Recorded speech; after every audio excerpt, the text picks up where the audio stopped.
Test. Oh, hello. Test 1, 2.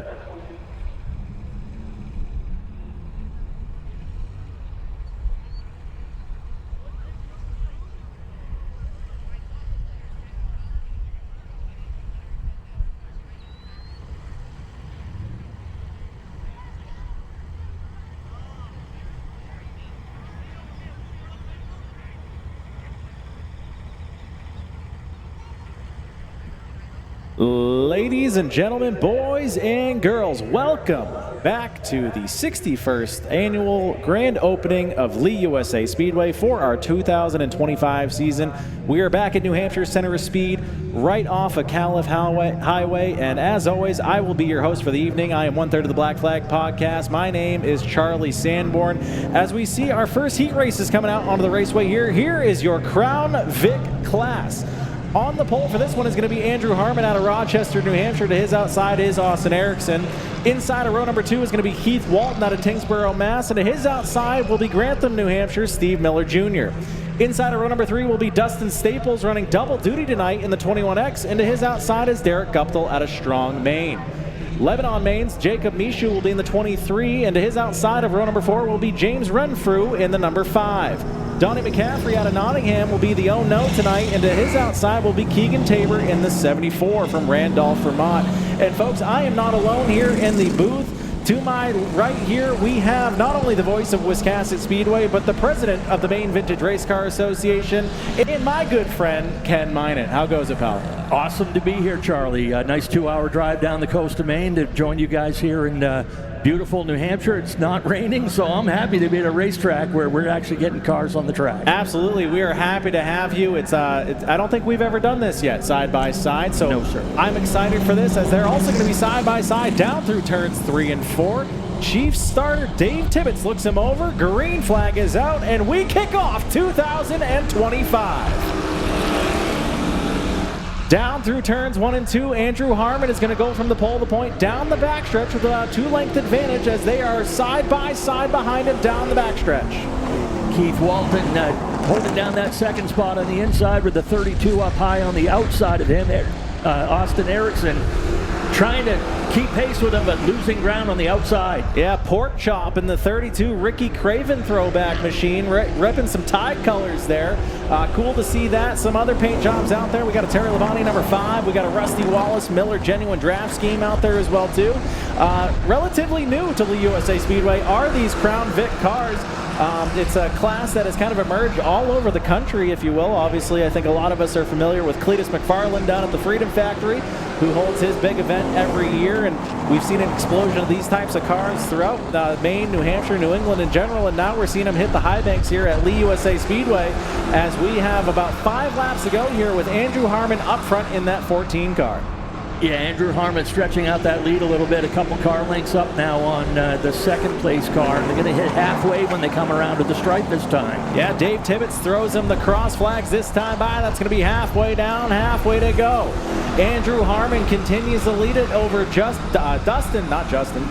Dustin Staples, as Staples now is going to look down to the inside. 21X going to try and boot, scoot, and boogie around the bottom side here. Down through 3 and 4. He gets sideways. A little bit of contact for the race lead in heat race number 1. They're going to cross the line this time. It's still going to be the 14. That inside lane is still there for him. He gathers it back up for another try. Going to lean on him over there in turn 2. Onto the backstretch with Harmon still holding him off. Now, folks, these are called the Crown Vics because they are Ford Crown Victorias. A lot of them formerly cop cars, if you will, as we're going to get the popsicle sticks for the first time here tonight. 2 laps to go for Andrew Harmon, who has led it wire to wire so far, but Dustin Staples now is going to see what he can do on the last about 1.5 miles of this race. Staples again looking on the low side. They'll lean on each other again over at 4. Sideways out at 4. And Harmon still holding him off with 1 lap to go. Down through turns 1 and 2 for the final time. Dustin Staples now is going to get up side by side with your race leader, who has led every lap thus far. But it's going to come down to the most important one here, as Staples gets slideways down through 3 and 4, down through the rumble strips, hits the loud pedal up off of 4, and the heat win is going to go to the 21X of Dustin Staples. Andrew Harmon will hang on to the second spot, followed by the 23 of Jacob Mishu is going to round out your top 3. And Ken, I know that we all have similar race procedures at different racetracks. Obviously, you're the voice of Wiscasset Speedway. We're still in heat races. Like I said, this is heat race number 1 of our Crown Vic division here, and that's going to be one of 2 different heat races. And all we are doing, folks, we are merely setting the lineup for later on.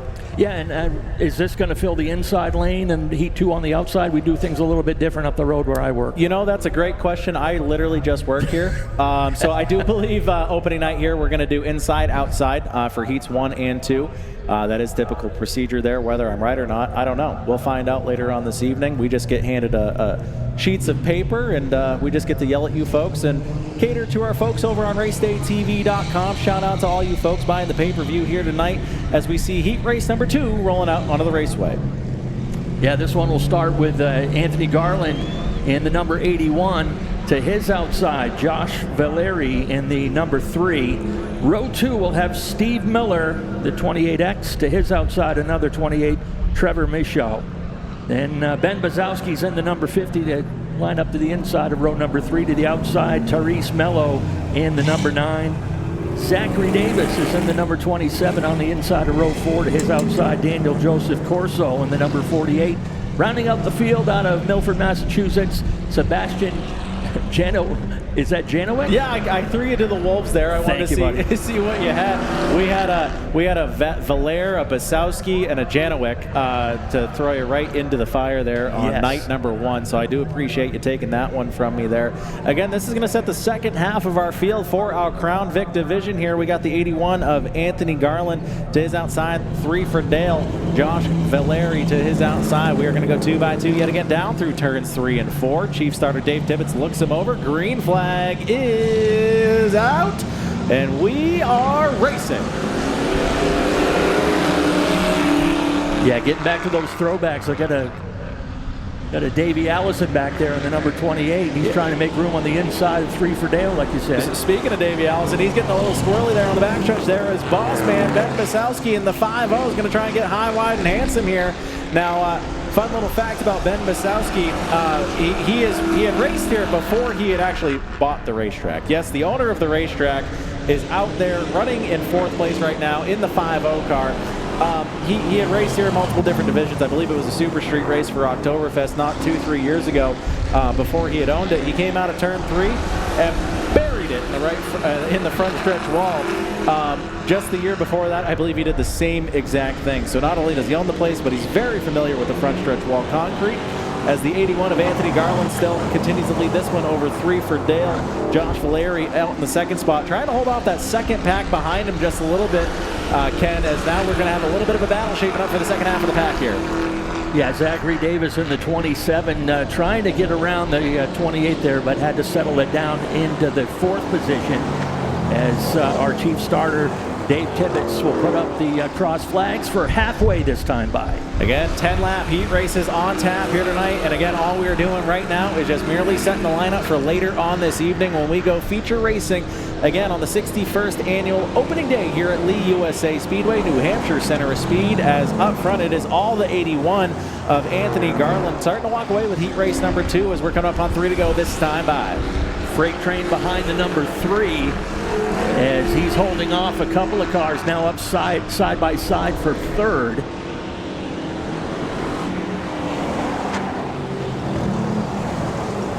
Looks like we'll have 2 to go this time by the stripe. Getting a little bit of action there for the 3rd spot.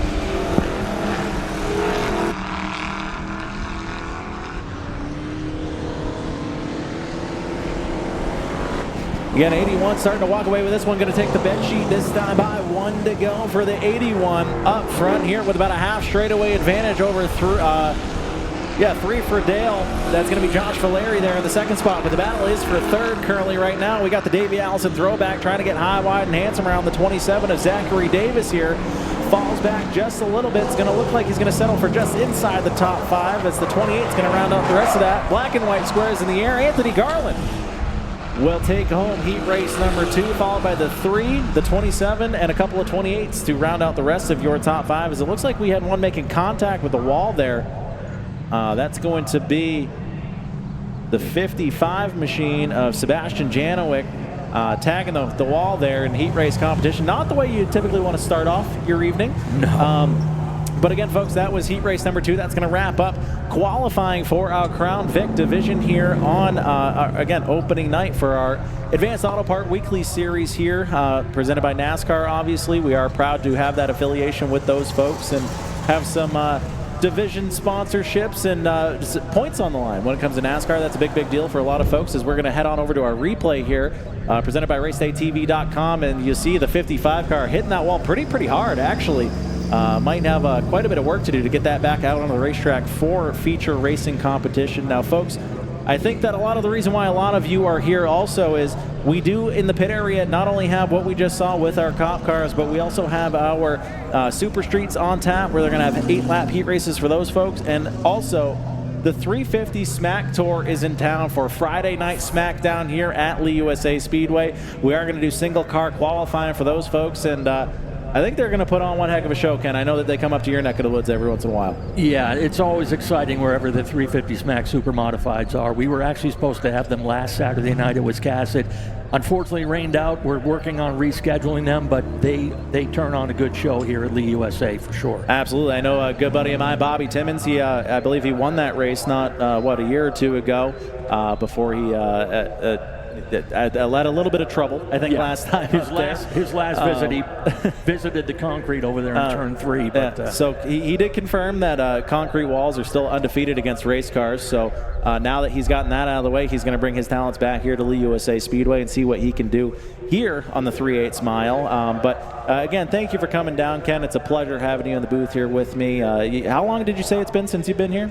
Probably 5 years since I've been here, but always had a good time when I get down here. Obviously, my job prevents me from getting out to other tracks very often, but had the opportunity to come down to work with you tonight. And I got to congratulate all the folks associated with Lee USA for 61 years of exciting racing down here. That's a testament to the people that have supported this place, not only racing, but the fans that have frequented this place throughout the years. So nothing captures the spirit of America's golden age like a Chevrolet. America's brand deserves New England's largest volume new Chevrolet dealership, McMulkin Chevrolet. Now is the time to secure the best deal on your new Chevrolet. America's most awarded brand for new vehicle quality. Choose from over 1,000 vehicles available for purchase in-store or online and find out why more New Englanders make it McMulkin. Act now to get the Chevrolet that drives you at McMulkin Chevrolet.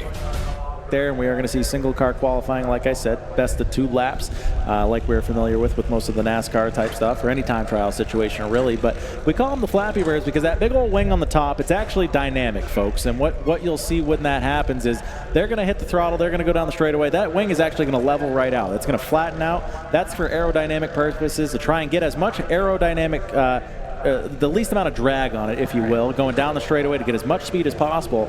But then once they bail that thing off into the corner, you'll see that wing come slamming right back down, go down into almost a 45-degree angle so that they get maximum grip throughout the corner as well, too. And they do put on a heck of a show. They are loud, they are fast, and it's truly a pure form of automobile racing, if you will. They are direct drive, so you'll see them all getting push started there. No starters.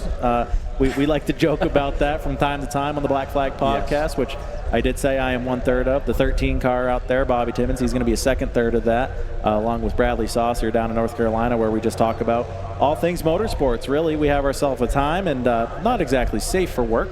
So definitely put your headphones in, or make sure you know that your boss is at least in the other room while you're listening to it. But we like to have a good time. Show comes out every Tuesday morning after we talk on Monday nights about our weekends and what's on tap for the week coming up. And this is one of the things we talked about, Ken. And like I said, I don't think I had it on my bingo card that you were going to come all the way down to Lee, but I am excited that you were here. And we had talked a little bit about, obviously, you're the voice of Wiscasset Speedway, but you're also the president of the Maine Vintage Race Car Association. So obviously we're in Lee, so we're going to invade a little bit here, talk to the folks about what that's all about. Yeah, it's a club that was started about 25 years ago by Mr. Bob Morris and a few other people that really saw the importance of preserving and presenting the history of auto racing, not just circle oval track stuff like this, but motorsports in general throughout the Northeast. It is the Maine Motorsports, the Maine Vintage Race Car Association, but it stretches beyond that into all the tracks here in Northern New England. Drivers primarily from Maine or from this area that have had a big impact on racing here in the Northeast. And that history goes back over 100 years to racing on the sands of Old Orchard Beach under the pier and Pikes Hill and all things like that, Paris Hill,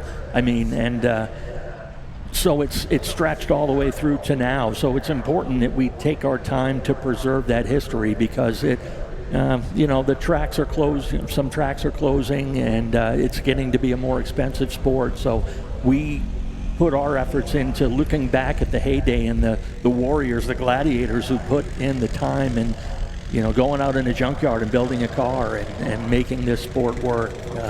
So it's really an honor to lead that club. Absolutely, and I can certainly attest of being a part of that club at one point in my lifetime, that you are doing a heck of a job, and I do appreciate everything that you're doing with that to help preserve the history of racing in the state of Maine. And like you mentioned too, it's the Maine Vintage Race Car Association, but it works in affiliation with the Maine Motorsports Hall of Fame. And for those of you that are here that maybe feel like you're getting dragged to the racetrack, or if you're on the other side of the living room at home watching on racedaytv.com and maybe circle track racing isn't your thing, like I said, it's the Motorsports Hall of Fame. There are folks with snowmobiling experience, there's drag racing experience in there, all sorts of things with all things motors, right, Ken? Yeah, we 5 years ago put on our first snowmobile racer. There's about 6 drag racers in the Hall of Fame now, and last year we put in the first ever motocross racer, Mike Treadwell, into the Maine Motorsports Hall of Fame. So it's expanding, and that's a conscious effort on behalf of the committee that selects the Hall of Famers. And we have another great class of 6 people going into the Hall of Fame in November. Yeah, and it truly is a great thing to watch you be a part of and watch that grow and watch it continue to thrive.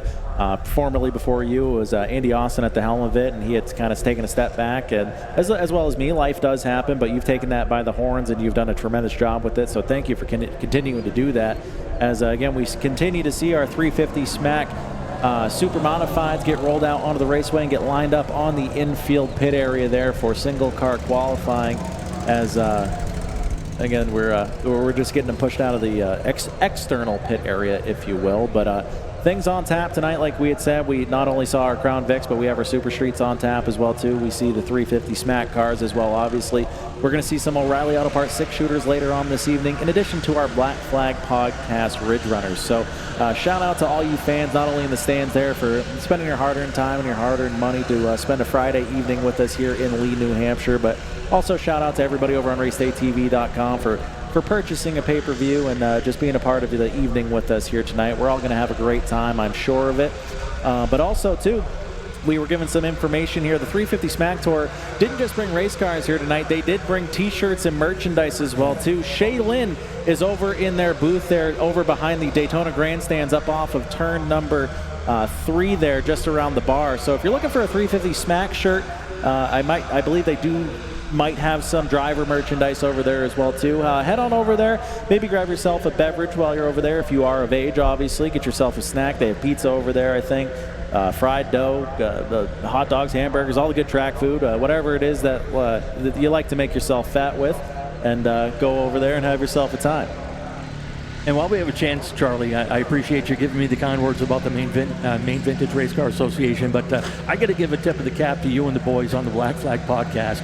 And when you were talking about listening at work, making sure you have your ear pods in and stuff, a lot of people that know me know I am a mailman during the day. That's my day job, and I deliver mail down in Georgetown, Maine, where I live. Well, that'd be up from here. Yeah, up the road. Up the road, yes, exactly. But anyway, up the pageways, if you will. I have to make sure I have those ear pods in, because, I mean, sometimes it's hard to sort mail through the tears of laughter I'm trying to...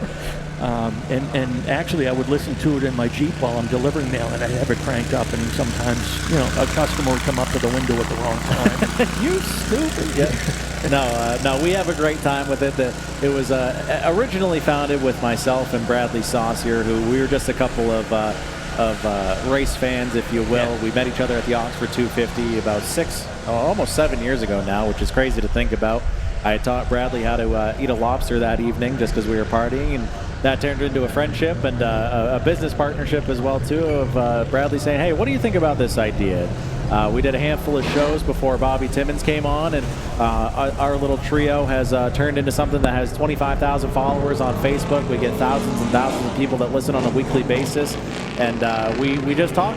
We just talk. That's all we do, and we have ourselves a great time where we not only recap our weekends, but like I said, we look forward to what's on tap ahead as well too. Bobby and myself are racers at heart. We've been doing it since 2001 each in various different forms of it.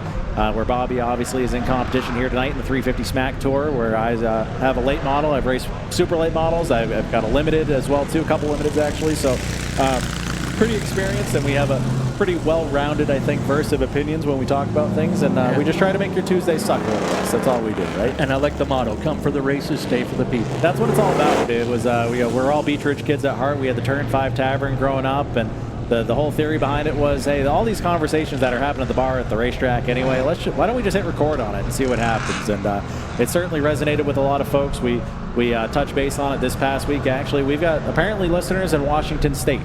So there's a whole slew of folks that like to see what we have to say every single week, as we now have all of our super modifieds on the infield, but we also are going to see our super streets hit the high banks here for heat race number 1. On the pole for this is going to be the number 7 out of Merrimack, New Hampshire. That's going to be Donnie Belial. And to his outside is going to be Lebanon, Maine's Patrick Tangway in the 79. Out of Londonderry, it's going to be Milton Duran in the 12, and to his outside will be Ashland, Massachusetts, Austin Erickson in the 22. Inside row number 3 is going to be Rochester's Cam Huntress in the number 42 machine, and to his outside will be Billerica, Mass's Justin Beecher in the 57.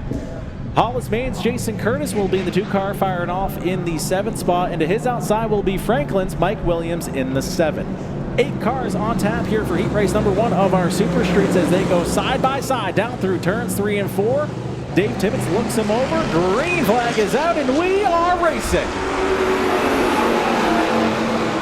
2 by 2, we're going to stay down through turns 1 and 2. We got a 7 and a 79 still duking it out for the race lead. Here comes Tangway to the outside of the 79. Tangway, good momentum in that number 79. Has evened up with that number 7 of Derek Burnham. Neither driver giving up any room yet. We got a whole slew of talent up here too. Patrick Tangway, a former Beach Ridge Motor Speedway competitor in the Wildcat division, finds his way at Lee, New Hampshire here in the super streets, bringing his blue and yellow number 79 from the outside, pulling the point here to lead lap number 2 in that 79. But here comes the 12 of Milton Duran here, getting the inside wrap on that beautiful brand new number 12 car, sponsored by the original Wheelman. He's going to now go to the inside here, trying to hit the race lead. He gets him tangled up on the left rear. They're all tangled up on the front stretch, giving it to Pork Chop here. Austin Erickson on the outside. He's going to pick up 2 just like that. And he's going to go down the back stretch with the race lead, bringing along the Cabana boy, Justin Beecher.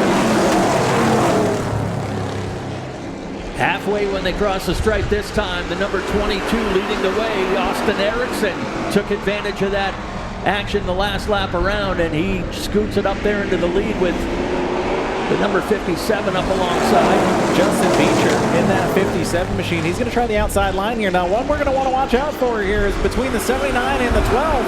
I'm not sure Patrick Tangway is going to be too pumped about how the 12 raced him there up off of turn number 4 just a little while ago. He might get that 79 as wide as possible, as we're going to get the popsicle sticks this time by, as Duran now is going to try the top side in that beautiful number 12 machine.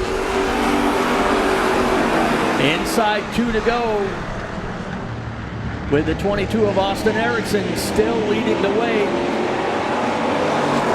Single file as they get down into turn 3 and 4. White Laundry is out this time by.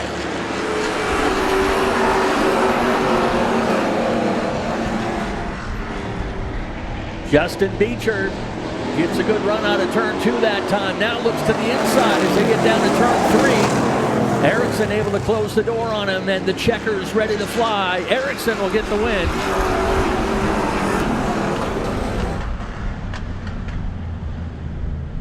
Austin Erickson picks up the win in the number 22. Justin Beecher second in the number 57. And that beautiful number 12 of Milton Duran will fill out the top 3 as the rest head pit side. And while they do that, the 350 super modifieds of the Smack Tour get ready to run their heat races or check that their time trials to set the field for their feature race tonight here on Friday Night SmackDown here at Lee, USA.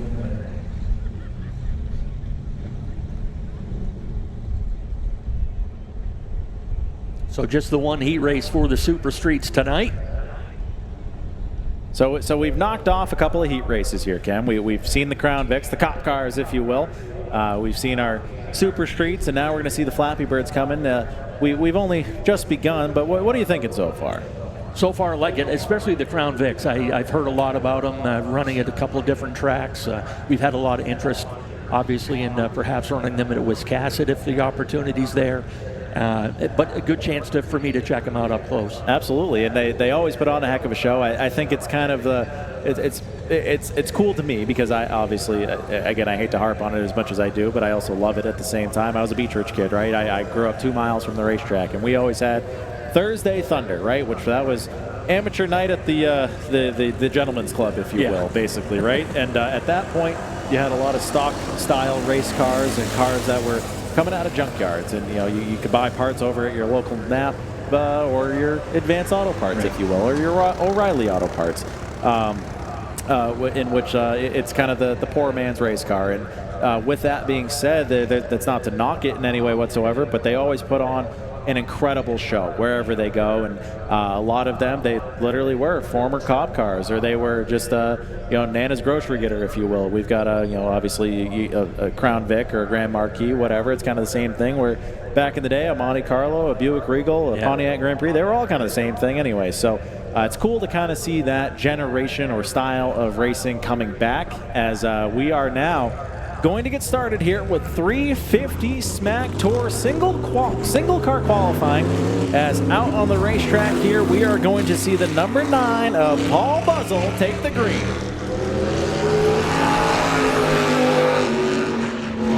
Down through turns 1 and 2, we're going to see the first lap on tap here for our 350 Smack Tour to kind of see where the bar is going to be here tonight for these big Flappy Birds.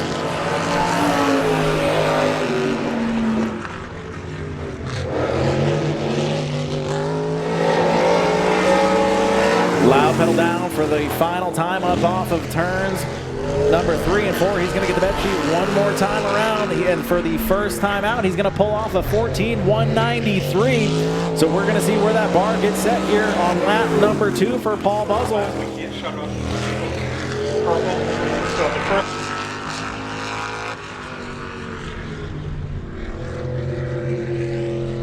One warm-up lap. So as you will see, for typical race procedure here, the drivers are going to get pushed off. They're going to go down the backstretch. They're going to wrap around turns 3 and 4. They will hit the start-finish line. They're going to get what we call a dead lap, all right? They're basically going to get the white flag, which signifies that the next time around they're going to get the green. At that point, it's a green-white checkered. It's 2 recorded laps, of which we're obviously going to take the final, or the fastest of the 2 recorded. Now, out on the racetrack, you are going to see the number 91 machine of Matt Seavey hitting the high banks here of Lee USA Speedway. He is now going to take the green flag and see what his first official lap is going to be next time by. Down through turns 1 and 2, he's going to take the silver bullet one more time down the backstretch here to see what lap number 1 is going to look like up off of turns 3 and 4. Perfect arc up off of 4. The white flag is in the air, and lap number 1 is going to be a 13.724. Knocks off Paul Buzzle from quick time there, as the 91 now is going to see if he can better himself up off of 3 and 4 one more time. Black and white squares in the air, and lap number 2 is going to have a pickup of about 1/10 of a second. 13.606 will be his official time. Yeah, stout lap for Matt Seavey that time, as the next car will get pushed off. And as Charlie described earlier on today, watch that wing when they get onto the straightaway. They'll start laying back to cut through the air, and then when they hit the corner, that wing will stand right back up and plant that car into the corner. Absolutely, and what you're going to see out on the racetrack here is the number Reynolds Motorsports number 66 machine of Stephen Dooley now up off of turn number 4. He's got his dead lap out of the way. Green flag is out. He's going to start his official time trialing now down through turns 1 and 2. Beautiful wrap down onto the yellow line, up off of turn number 2, down the backstretch. You see that wing level out just a bit. through 3 and 4. Slams back down. Bet sheet in the air this time by lap number 1 in the books is going to be a 14.430. He's going to have a little bit of work to do here to see if he can knock off Matt Seavey here, as he now is going to, for the final time, come up off of turn number 4, black and white squares in the air. The 66 is going to record a time of 14.357, so he will be third quick so far out of the 3 to take time, as he will bring it pit side one more time again, as we are now, I believe, going to see the number 19 car. Yeah, and when we're talking about that wing, it's actually adjustable. You see those 2 pistons in the back of the wing down to the chassis. And some drivers will stiffen that up. They might not like that thing to lay back quite as much. Other drivers will have it very aggressive and flatten right out in a hurry. Absolutely. And out on the racetrack right now, out of Windham, Maine, you're going to see Ben Tinker in the number 19 car. He is a former competitor at Beech Ridge Motor Speedway in the Sports Series division. Won many, many races, including, I believe, the Budweiser 125. Also raced a super late model at Oxford Plains Speedway just a couple of weeks ago. Now finds himself in the Flappy Bird ranks here at Lee USA Speedway. He's going to get the dead lap out of the way. First lap this time by is going to be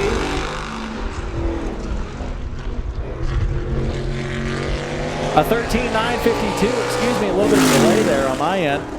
Now he's going to, for the final time, come up off of turn number 4, black and white squares in the air. Where's Tinker going to end up? And he's actually going to stay. He's going to have a little bit of a pickup there with a 13.894, I believe, is the time of record. Yeah, Ben Tinker is also a former Pass Modified champion. Yes, as well. Dominant in the Pass Modified series. Still builds them. An incredible fabricator in his own right. As now out on the racetrack is going to be Sparky MacGyver in the number 22 car. Again, you see that dynamic wing there of the 22 level, just a little bit, slams back down into the corner, trying to get maximum traction. Up off of turn number 4, will take the green this time by MacGyver. A staple in these super modified ranks, not only in the 350 division, but also big blocks as well, too. Where later on this year, I believe we're going to see the Ollie Silva Classic one more time again, which is always a huge and incredible event here at Lee USA Speedway. As now the green flag is out, MacGyver is going to see what he can do, or if he can MacGyver a time out of it. Zing! As black and white squares are in the air that time by.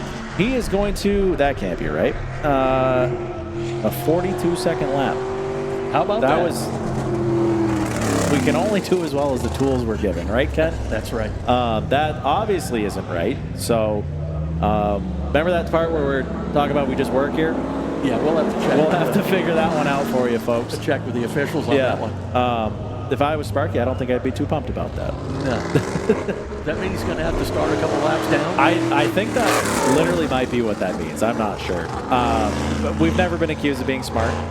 Just only mediocre at what we do. So now the 12 car is going to hit the high banks. That's going to be John Leonard going down the backstretch here.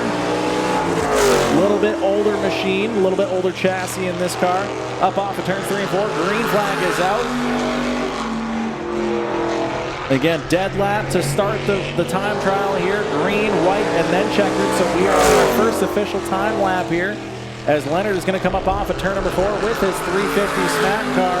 And he will record a time of a 13.865. That's going to put him second quick out of 6 so far. Can he pick up about 2.5 tenths to knock off Matt Seavey? We're going to find out here. Up off of 3 and 4. Black and white squares are in the air. Ooh, and he just misses it with a 13.758. He did pick up, but just not enough. A heck of a pickup there out of the 12 car. As now we have a driver who has had himself a couple of days. Robbie Gordon Douglas out of North Carolina found himself on a flight trying to get home last night. Home originally was, I believe, New Hampshire. Or excuse me, New Hampshire.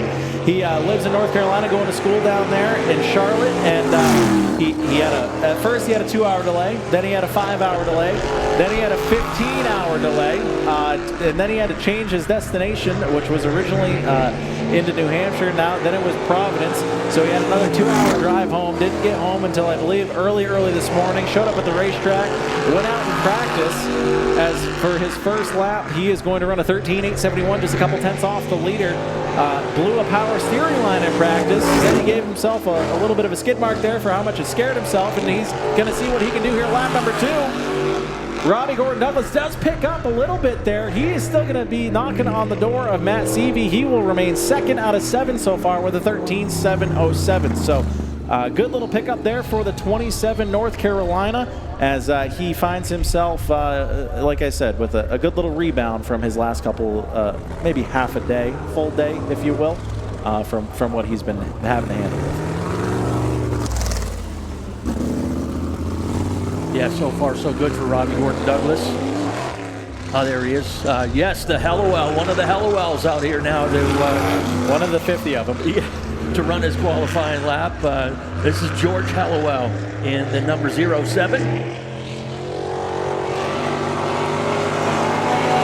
Get a little heat in those tires and they'll get the green this time by. And again, he's going to get him hot, get him sticky here, dead lap to begin with. This will be his first recorded time here in that beautiful number red 07 machine. He's going to try and hit it up off turn before. First lap in the books is going to be a 13.833, puts him 4th quick on the board for the N07. As he now for the final time is going to go down through turns 3 and 4. He needs about 2.5 tenths of a second to knock off Matt Seavey. Can he do it? Ooh, he misses it by 2/100ths of a second. The 07 hops up to second quick on the board with a 13.623. And again, folks, we were talking about 2/100ths of a second separating our leader, Matt Seavey, and second place so far, George Hellowell. As we are going to see another super modified hit the high banks here coming off the backstretch. That will be the number 4 of Craig Heroff. Again, going to get the, oh, no, he's going to go pit side. I lied to you. I just work here. Again, we continue to talk about it, but I literally do just work here. He landed the dismount before he did the routine. He did do that, yeah. The Russian judges called that a 0. Unfortunately, that will not put him on the board or give him a recorded time, if you will. So Matt Seavey setting the bar pretty good there, and his just the second driver out, and had a couple drivers getting pretty close within a tenth or two, but Seavey still holding strong at the top of the board. Yeah, and this is going to be one thing that you kind of want to keep in mind as well, too, folks, is that these cars are very aerodynamically dependent, right? So a lot of these guys' setups, they're setting themselves up for when they're in traffic, right? When they're around other race cars. So single car qualifying might not be the biggest determining factor in terms of who might have the best race car. With that said, track position is huge with super modified racing in terms of how much of a hole they punch in the air, and having the reliability of having that air on your race car. If you get in traffic, it does affect your race car greatly. As now onto the racetrack here, it's a good, interesting story. It's going to be the number 44 out of Naples, Maine. That's going to be the one and only Rusty Poland. Just a couple days ago, I was a crew member with him on the Derek Nealon ride, helping Brendan Butterbean clean himself and getting parked next to Kyle Busch for the big event over at Oxford just a couple days ago. Now finds himself in this ride, which I believe he was supposed to race at Wisconsin with you folks, but he only hit the racetrack to basically get pushed back around to the trailer. So with all the tires bought and everything, car owner said, you know what, why don't we just bring it on over to Lee? Everything's paid for, just show up. If you wreck it, we'll shake hands and we'll get it rebuilt again. Seems as though he's bottoming out pretty hard there, though. He's going to see what he can do here in lap number 2. He picks up with quick time. Rusty Poland with a 13.599. Pops that 44 up right to the top of the board. And he's going to bring it back pit side, and obviously he's going to have a little sporty 44 there, if you will. Yeah, absolutely. He put it down there in that second lap and puts himself at the top of the board. About a 100th of a second faster than Matt Seavey, so that would be 7/1000ths of a second difference. Again, Rusty Poland ripping out at 13.599 compared to Matt Seavey's 13.606. So Poland gonna have himself hopefully a pretty good little starting position there in the number 44, which is gonna be good for that team. Again, to start up front, track position is so key with these super modifieds. as out onto the racetrack here. That guy with no number on his car is going to go wicked fast. It's going to be the 29 of Jim Barker. That makes sense. It's the only one handwritten on our sheet. That makes total sense. Jim Barker now again. You see that wing leveling out. Maximum speed down the straightaways here. He's going to wrap it down through turns 3 and 4. Second lap, we're going to see if he can pick up at all. He ran a 15.3. Does pick up a little bit with a 14.5. He will be 9th quick on the board so far. We're going to have about 4 or 5 more left here on track to take time. As next in line is going to be the number 57 of PJ Sturgis to hit the high banks here of Lee USA Speedway. And PJ, a former NEMA racer, if I'm not mistaken. Yes. Yeah, I believe he does. I think he does both, doesn't he? The NEMAs and NEMA lights. Obviously a pretty notable open wheel character here in the Northeast. Now finds himself in the 350 Smack Tour here at Lee USA Speedway. On his dead lap to see what he can do once he takes the green. See that wing slam down. Green flag is out, and PJ Sturgis is going to see what he can do here on lap number 1 in that beautiful number 57 machine.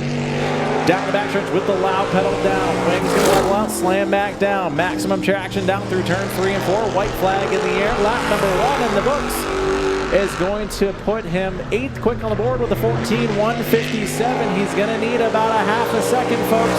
Oh, excuse me, a 13.856. He's going to need about 3/10 of a second. They're jumping all around on us here. And what he's going to have is about the 4th quick time with a 13.648. Rusty Poland still top of the board so far with a 13.599. As we are now going to see Wyndham Maine's Bradley Babb in the number 41 come out for single car qualifying. Bradley, a former Pro Series division champion, and I believe a Sports Series champion over at Beech Ridge Motor Speedway, a Division I NASCAR champion as well too because of that Pro Series championship. Very notable in the ACT Tour at one point, Pro All-Star Series.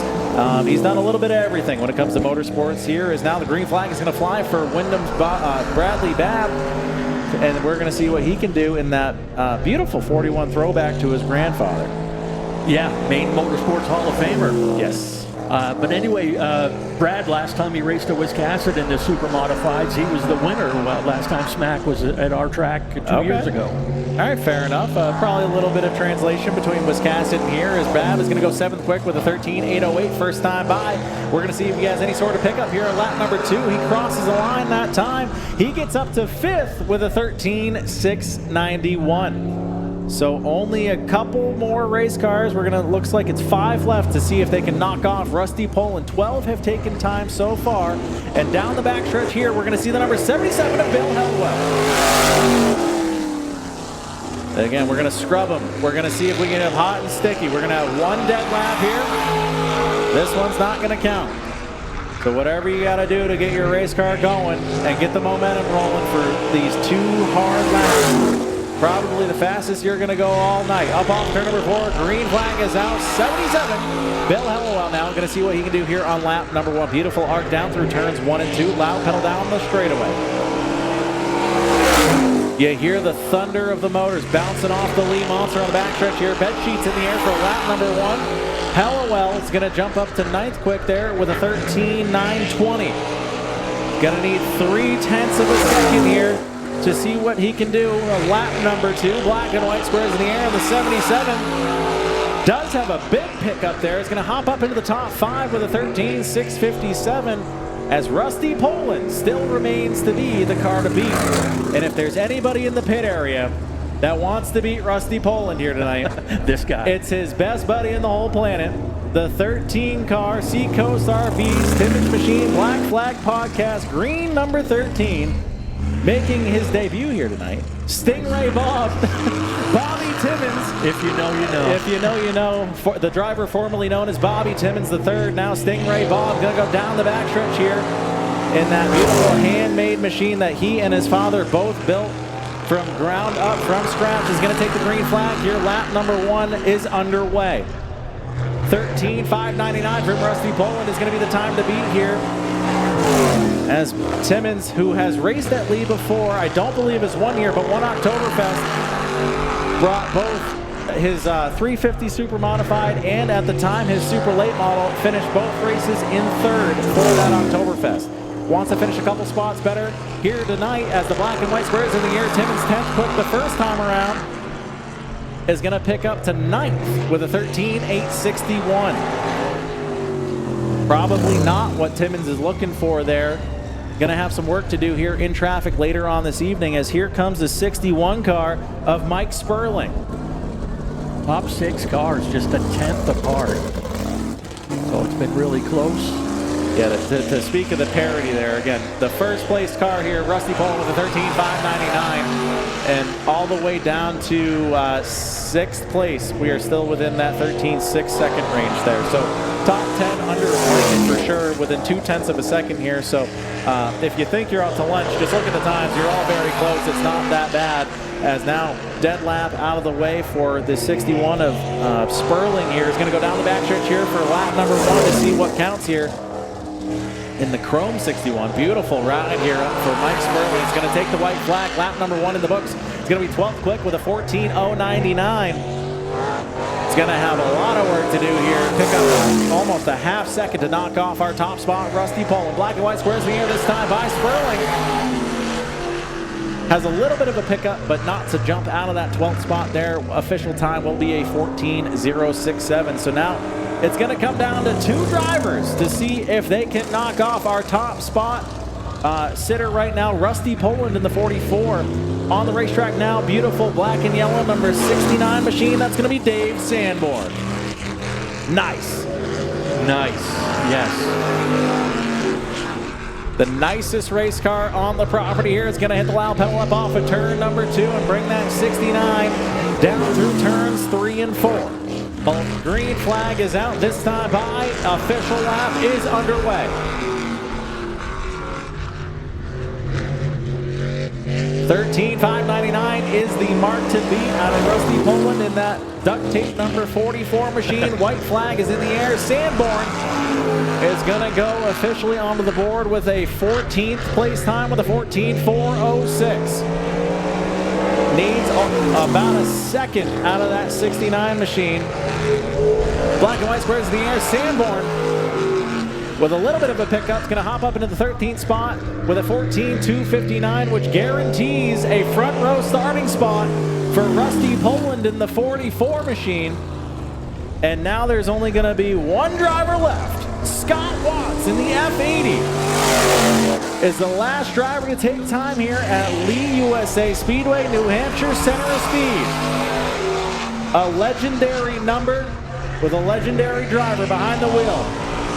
Holding on to the steering wheel with only one hand because why not? Dead lap out of the way, green flag in the air. Can he knock off Rusty Poland? Down through turns 1 and 2.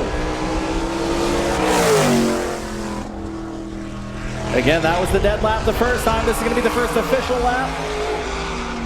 Quick time! Scott Watts with a 13.294. Not even close. Not even close is the F80. He's in his own zip code last time by.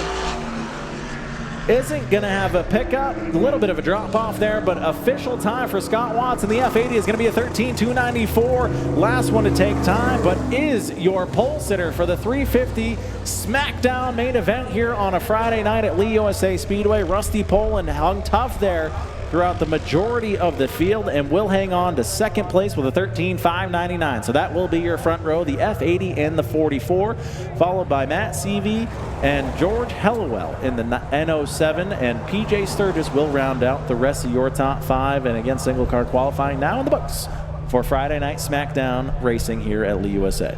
And I know Rusty's a buddy of yours and Bobby's. Yes. He seems to have taken to these super modifieds pretty well. He's a long-time super late model driver, but he's taken to these things pretty well. Yeah, Russell, obviously a good buddy of mine. He's actually a former WKA champion in the karting series when we were all little youngsters, and he beat Trevor Payne for that championship, for whatever that's worth. So a lot of talent in Rusty Poland, and he's an idiot, but he's my idiot. You know what I mean? And we love a Russell, we love a Bobby Timmins.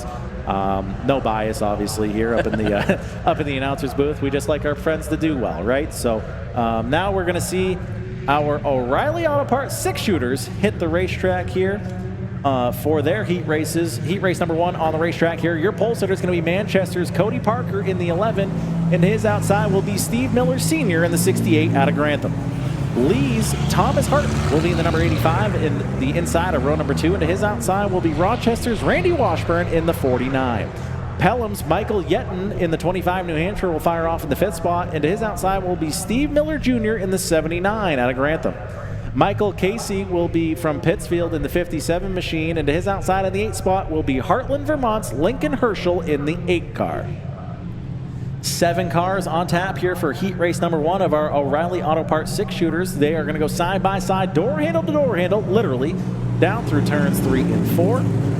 Some good old-fashioned, true, pure stock car racing here on tap. They hit the restart area. Chief starter Dave Tibbetts looks him over. Green flag is out, and we are racing. 8 laps the distance on this qualifier with Cody Parker hitting up to speed as they get onto the front backstretch, that is, and Steve Miller still working the high side, but losing a little bit of ground as the red machine comes up the inside. It's the number 49 of Randy Washburn. Washburn falls back in line into the 3rd spot there as Parker now continues to lead them in the 11. Steve Miller Sr. in the Silver Bullet is going to try and get around him, but here comes Miller Jr. in the 79, going to boot, scoot, and boogie the 49 out of the way to get up into the top 3. Cody Parker leads a couple of Steve Millers to round out the rest of the top 3 there, side by side for 4th further on back. Washburn going to get hung out to dry there on the top side. Otherwise, we have the top 5 nose to tail under a blanket, Daytona style, down the front stretch here. Cody Parker still to the inside. Yeah, keeping an eye on that side-by-side action. That red 49 has slipped from the front row back to mid-pack now, back into the 5th position. As the 11 still leads the way at the halfway marker this time by. Cody Parker trying to lead it wire to wire from the point. Is going to take halfway down, halfway to go. 4 laps remaining in this one as Steve Miller Jr. now gets around Dad for the 2nd spot. As we got the 11 car trying to run a little bit of a defensive line down the middle of the straightaway there, block the entry into the corner. Miller is going to have to back that up a little bit, get back to the front bumper there of the 25 New Hampshire of Michael Yetton. Steve Miller Jr. up on the high side now, will even it up onto the backstretch.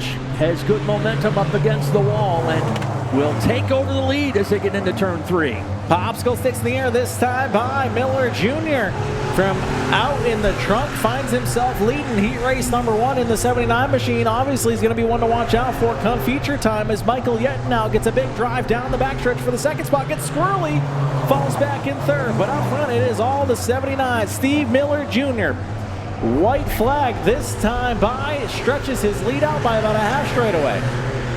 He'll carry that lead down into turn 2 and leave the rest to be sorted out between the 11 of Cody Parker, and once again on the outside, that number 25 of Michael Yetton. Yetton squirrely through 3 and 4. Miller Jr. is going to walk away with this one. The 11 is going to hang on for 2nd. That's Cody Parker, and Michael Yetton in the 25 New Hampshire will hang on to the 3rd spot. A couple other drivers falling back, Steve Miller Sr. and Cody Washburn in the 49 machine. And again, folks, all we are doing is merely setting the lineup. I cannot stress that enough. We are having ourselves a time here at Lee USA Speedway, and we still have one more division, Ken. Yeah, one more to go. The Black Flag Podcast Ridge Runners will be coming out next. And I think we've got at least a couple of heat races in that group coming out next. Yeah, here come your Black Flag Podcast Ridge Runners, akin to the Mad Bomber days over at Beach Ridge Motor Speedway when we lost a racetrack. Lee gained a division. These are 305 metric Monte Carlos, and you have some Camaros sprinkled in there as well too, and they always put on one heck of a show. Automatic transmissions as well too. A good old-fashioned, we'll call them street stock lights, if you will. It's a good entry-level division if you want to kind of get out of maybe the actual true stock cars that we just saw of the O'Reilly Auto Parts 6-shooters, and maybe you want to actually build yourself a true race car to start off, but not spend $1 bajillion like some of the pro stock guys or even our 350 Smack Tour guys. And this is the great middle division, if you will, where on the pole for this one is going to be the 2-car out of Leamington, Maine. That's Derek Burnham. And his outside is going to be Buxton, Maine's Trace Ayers in the 63. Inside of row number 2 is going to be Carl Gagnon in the 99 New Hampshire out of Merrimack. And to his outside is Leamington, Maine's Drew Morris in the 63M. Inside row number 3 is going to be Sanford, Maine's Kristen Bogwell in the 56. And to her outside of row number 3 will be Saco, Maine's Brad Weissman in the 39. Inside row number 4 is going to be Callie Osborne, your reigning and defending champion of this division out of Hudson in the 77. And to her outside is going to be Louis Langtot out of Hooksett. Inside row number 5 is going to be Atkinson, New Hampshire's Cody Boucher? Boucher? Bobby Boucher? We'll go with in the 9 New Hampshire. That will set your field. They're going to roll down through turns 3 and 4, hit the restart area. Cheese starter Tibbetts looks him over. Green flag is out, and we are racing. Derek Burnham will lead him into turn number 1.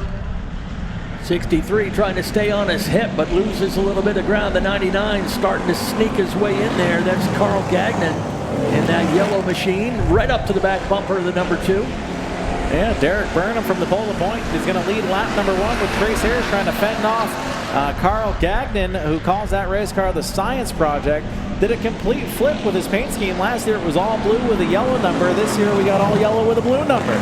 He's going to lock him up down through turns 3 and 4. Maybe makes light contact there with Ayers for the second spot. Going to get a little bit sideways, but he will officially take over that second spot. Derek Burnham staying smooth in the number 2 up front, leaving those 2 guys behind him side by side to sort it out for second. Side by side, Ayers, Gagnon fighting it off for second here as Derek Burnham is just probably staring in that mirror, seeing what they can do, letting them have at it, because that's exactly what he needs to try and squirt away. But Trace Ayers is hanging tough on the top side there. Big drive out of the 63 on the top side. Yeah, he's got plenty of racetrack car on the outside to work with. They're halfway, 4 down and 4 to go when they come to the stripe this time. Burnham up front has led every lap thus far. Carl Gagnon hanging tough on the inside there in the Science Project, the 99 New Hampshire. Drew Morris just behind them, trying to figure out, make heads or tails of what the inside or outside lane is going to do, minding his P's and Q's in that Russell Morris throwback number 63 machine. That was a car that always, that was one I always had to look out for. In the old sports series day, Russell was a hard-nosed competitor, a former champion of Beech Ridge Motor Speedway. Always had that famous red and white number 63, as we are now going to throw up the popsicle sticks this time for Derek Burnham as he continues to lead heat race number 1. Carl Gagnon has finally secured that second spot for himself as they make their way onto the back stretch. Trace Ayers has settled down into third. Thought the number 63 of Drew Morse would take advantage, but wasn't able to. They'll get the white laundry this time. 1 lap to go. 3/8 of a mile going to remain for the 2-car here for heat race number 1. Still trying to fend off Carl Gagnon, who seems to have something figured out there. Gets a little bit sideways, loses ground on the race leader, opening up the top side of Trace Ayers, who's going to try and fill the hole. Nothing can make of it. Black and white squares in the air. Derek Burnham's going to win heat race number 1. Carl Gagnon and Drew Morse will round out the rest of your top 3. Yeah, Derek Burnham making easy work of that one. Looking really smooth and unfazed by that competition back behind him, and makes easy work of that heat race. And to show the parity of our Ridge Runner division, our top 3 is a Camaro, a Monte Carlo, and a Camaro. So good little rules package that they have here at Lee USA Speedway for the division formerly known as the Mad Bombers, now the Black Flag Podcast Ridge Runners, where we're always love supporting those types of divisions at our local racetracks, and that's why you'll see the BFP name on the front end of that. But that was only half the field, folks. That's only going to set the inside row, I believe, as now heat race number 2 is going to get ready to come out here.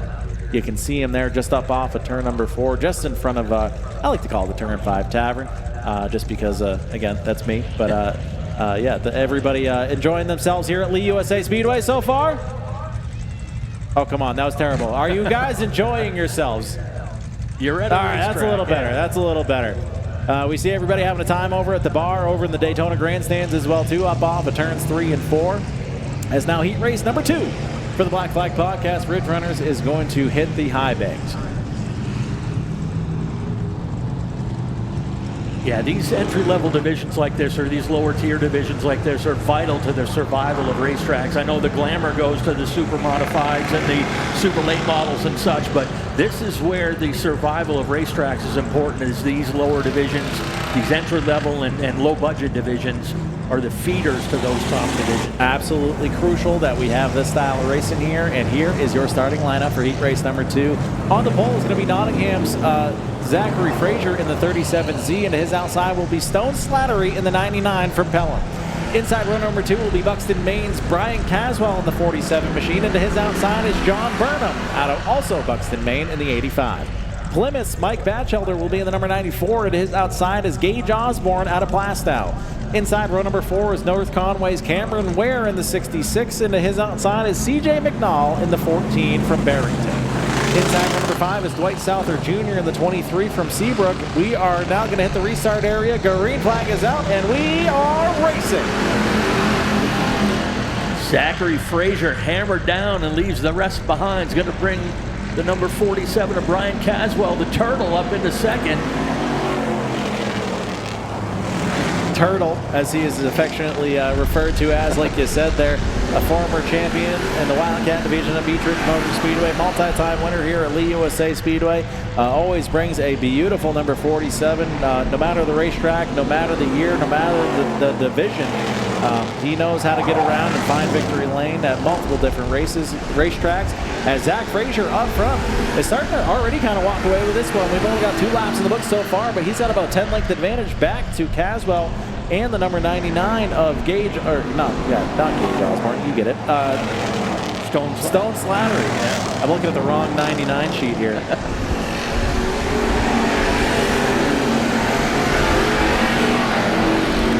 And again, folks, later on this evening, you're going to see not only this heat race, but the last heat race out on the racetrack at the same time, taking up all 3/8 of a mile. That is Lee USA Speedway, as we are halfway down, halfway to go. Zach Frazier has led it wire to wire so far there in the 37Z machine, as the battle right now is for second between Stone Slattery and that beautiful number 99 and Brian Caswell in the 47. Probably staring in the mirror just a little bit is that 47, trying to hang tough there in that second spot. Slattery down through the speed bumps just a bit in turns 4. Yellow, yellow, yellow, as we have one around up off of turn number 2. That's going to be Mike Batchelder in the number 94, the sole Ford in the field. Going to have some trouble there right underneath the Hudson Speedway sign and the Race Day TV sign, Claremont Motorsports Park, and what we refer to that whole big thing is the Lee Monster. We got advertising for sale, folks. We got a big old billboard down the backstretch there, where, again, you see the likes of Mainly Awards, Black Flag Podcast, Waste Management, Advanced Auto Parts Weekly Series, MLM Diagnostics, Race Day TV, of course, Claremont, Hudson, Night Owl Creations, and a slew of others, as, again, we have multiple other spots for sale. Get a hold of either myself, Ben Basowski, or General Manager John Espernette to see how we can get your business and their logo as big as possible on the backstretch here at the USA Speedway, and see if we can help get people familiar with whatever it is that you got going on there. Looks as though Batchelder is going to have a lot of work to do come pit side. The right front looks like it might have had a drink or two over at the Turn 5 Tavern there, so he's going to probably have a little bit of suspension damage, I would say. Yeah, talking about all the great businesses there on the backstretch wall. And again, I keep going to the importance of supporting the drivers. You see the advertisers on the cars, but it's those advertisers on the wall that are important as well. It's a partnership between you race fans, the track owners, and the drivers.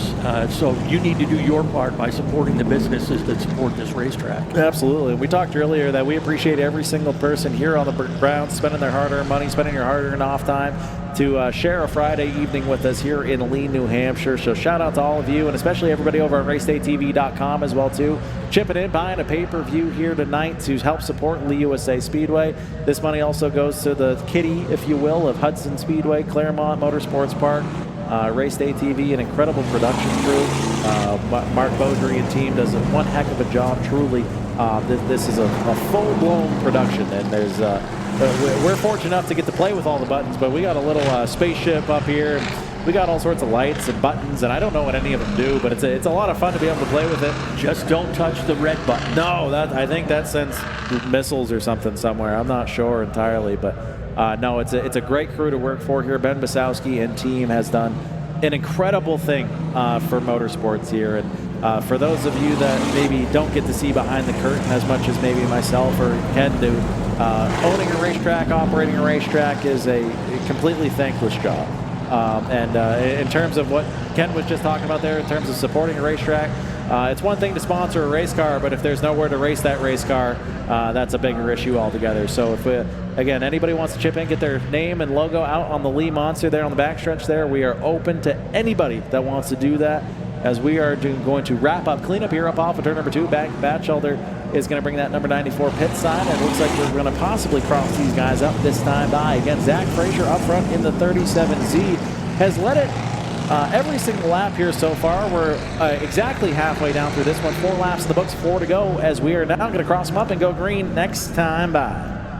And again, like you said, Charlie, going back to the parity, up on the front row in this restart, you got a Monte Carlo up against a Camaro again. And it's been Frazier in charge of this one right from the start. New dance partner on the outside will be Brian Caswell. Stone Slattery had started on the outside. He restarts in third on this one. We'll get the green flag and get it back underway. They'll storm down into turn number 1, and again, it's Frazier getting the jump and pulling away by a car length already. Caswell settles it down into second, and side by side for third, back behind him. Slattery starting to slip back a little bit as the number 55 is on the move there on the outside. Gage Osborne started deep in the field on this one and has moved up into third, as they'll come around to get 2 laps to go this time by the stripe. And again, another big lead already for Zachary Frazier. We stay side by side watching that second, third, and fourth place battle, with Caswell still holding off Osborne. Osborne peeking to the inside as they get to turn 3, but Caswell, the veteran, shuts the door on him as we head into the final time around. One last time down the backstretch for the 37Z of Zachary Frazier. Down through turns 3 and 4. He's going to lead it wire to wire. Up off of turn number 4, black and white squares in the air. The winner will be Zach Frazier of heat race number 2, followed by Brian Caswell and the 55 of Gage Osborne to round out your top 3. And folks, that will conclude heat racing and time trial competition here at Lee USA Speedway, as we are having ourselves a time. It's opening day here at New Hampshire Center of Speed for the 61st time. And we have an incredible race program here on tap for you, as I believe we are, again, going to roll right into feature racing competition here. And what do you think so far, Ken? I like it. The lights are coming on, and we're ready to go racing with some great feature action for you tonight. Friday Night Smackdown with the 350 Smack Super Modifieds, the Super Modified Atlantic Charter. And they are the main event tonight, but a lot of great regular divisions here, as we'll have first coming out the feature for the MLM Diagnostics the Crown Vics coming out for their 20-lap feature. And as I mentioned back at the beginning, with my duties and responsibilities up the coast at Wiscasset Speedway, don't get a chance to get around to some other tracks quite as often as I like, but always have a good time getting down here to Lee USA.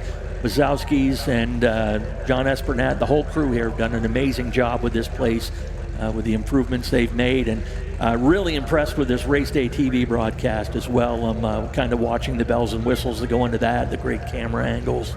So it's really neat to be here and be part of this tonight. Absolutely, Ken, and we cannot thank you enough again for coming all the way down and having our sharing an evening here at Lee USA Speedway. And folks, we are ready for feature racing competition. So, ladies and gentlemen, if you could all please rise if you are able. Gentlemen, remove your caps. Direct your attention up off of turns 1 and 2, high above the scoreboard, where first we will begin our evening for our friends, fans, and competitors alike from the north with the singing of "O Canada."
And if you would all please remain standing and keep your direction over to turns 1 and 2 as we now get ready to honor the greatest country in the world here at Lee USA Speedway. Here is the singing of the national anthem.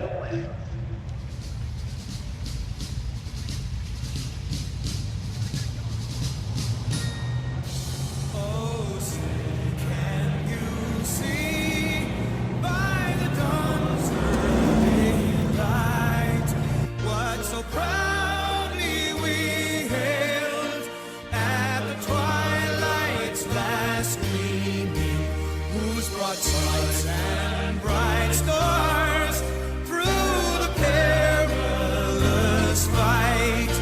O'er the ramparts we watched were so gallantly streaming, and the rocket's red glare, the bombs bursting in air, gave proof through the night that our flag was still there.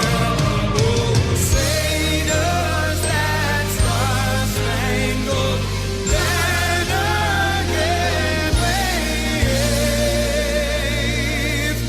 o'er the land of the free and the home of the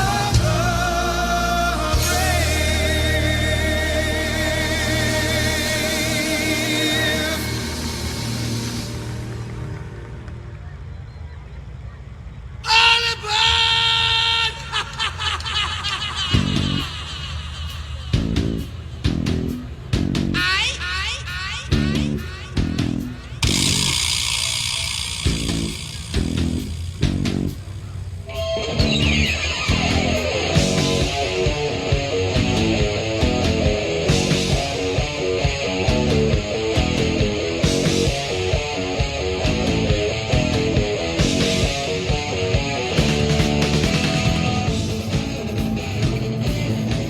And folks, welcome back here to the 61st annual opening of Lee USA Speedway for the kickoff of our 2025 season. Out on the racetrack here, you are going to see the Crown Vic class presented by MLM Diagnostic Services. And on the pole for this one is going to be Freedom Township, Maine's Dustin Staples in the 21X. To his outside is Rochester's Anthony Garland in the 81.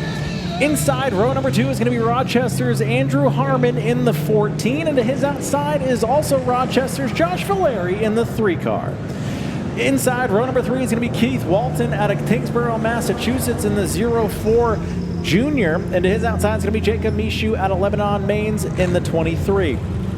Starting in the 7th spot here is going to be Zachary Davis in the 27 car. To his outside is Ashland, Massachusetts, Austin Porkchop Erickson in the 32 car. Inside row number 5 is going to be Grantham's Steve Miller Sr. in the 28X machine, and to his outside is Candia's James Renfrew in the 5. Inside row number 6 is going to be Trevor Michaud out of Lebanon, Maine in the number 28 machine, and to his outside is Strong Maine's Derek Guptill in the 21. Inside row number 7 is Big Boss Man in the 5-0, Hudson's own Ben Basowski, and to his outside is Steve Miller Jr. out of Grantham in the 2 car. Inside row number 8 is going to be Tyrese Mello in the 9 car, and his outside is Keegan Tabor in the 74 machine. Inside row number 9 is Lebanon, Maine's Daniel, Daniel Joseph something or other. We're all cut off here. Corso, in the 48 machine, and to his outside is Donnie McCaffrey out of Nottingham in the 0-0. The last spot here in row number 10 is Sebastian Janowick in the 55 out of Milford, and that is your field, folks. 19 cars out on the racetrack here, down through turns 3 and 4. Green flag is out, and we are racing at Lee USA Speedway. Side by side all the way through the pack here, but the 21X is going to squirt away here. Dustin Staples pulling double duty here tonight is going to try and bat 1,000 on the evening and pull away with his feature win in the cop car class here at Lee, but here comes Andrew Harmon in the 14. Harmon was a heat winner earlier today and looking to carry that over into the feature this afternoon. Gives chase to that number 21 up front. of Dustin Staples. Absolutely. Top four here starting to squirt away just a little bit. Staples, Harmon, and the 04 Keith Walton are starting to walk away with this one, but do not count out the 23 of Jacob Mishu in the 23 car. Nose to tail, we are going to run throughout the entire field here. Everybody's starting to kind of calm down a little bit. It's a 20-lap feature event. We got 18 to go. Everybody's going to mind their P's and Q's here for just a little bit, but as of right now, everyone is chasing Dustin Staples in that 21X. That second group led by the number 27 of Zachary Davis Jr. Or Zachary Davis in the 27 leading the number 5 of Jimmy Renfrew. Renfrew just ahead of the 32. That's a battle for 4th, 5th, and 6th. Single file as they head onto the backstretch. Had one early on trying the outside, but was to no avail.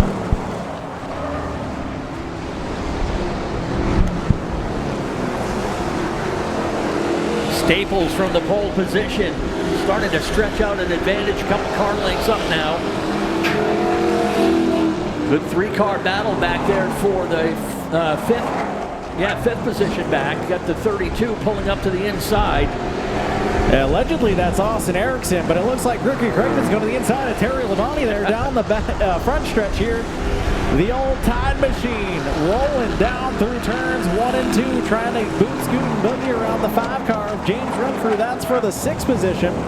Up front, still Dustin Staples in the 21X car trying to take home. I believe it's the first weekly time that we've had a cop car class here at Lee USA Speedway. And one thing to kind of keep in mind with that too, this is feature racing now, as the 32 is going to get punted out of the way here just a bit by the 5-car. And if anybody knows Pork Chop, I don't think he's going to put up with that. He's going to dive back down to the bottom side here, and we're going to want to look out between what the 32 is going to do to the 5-car now.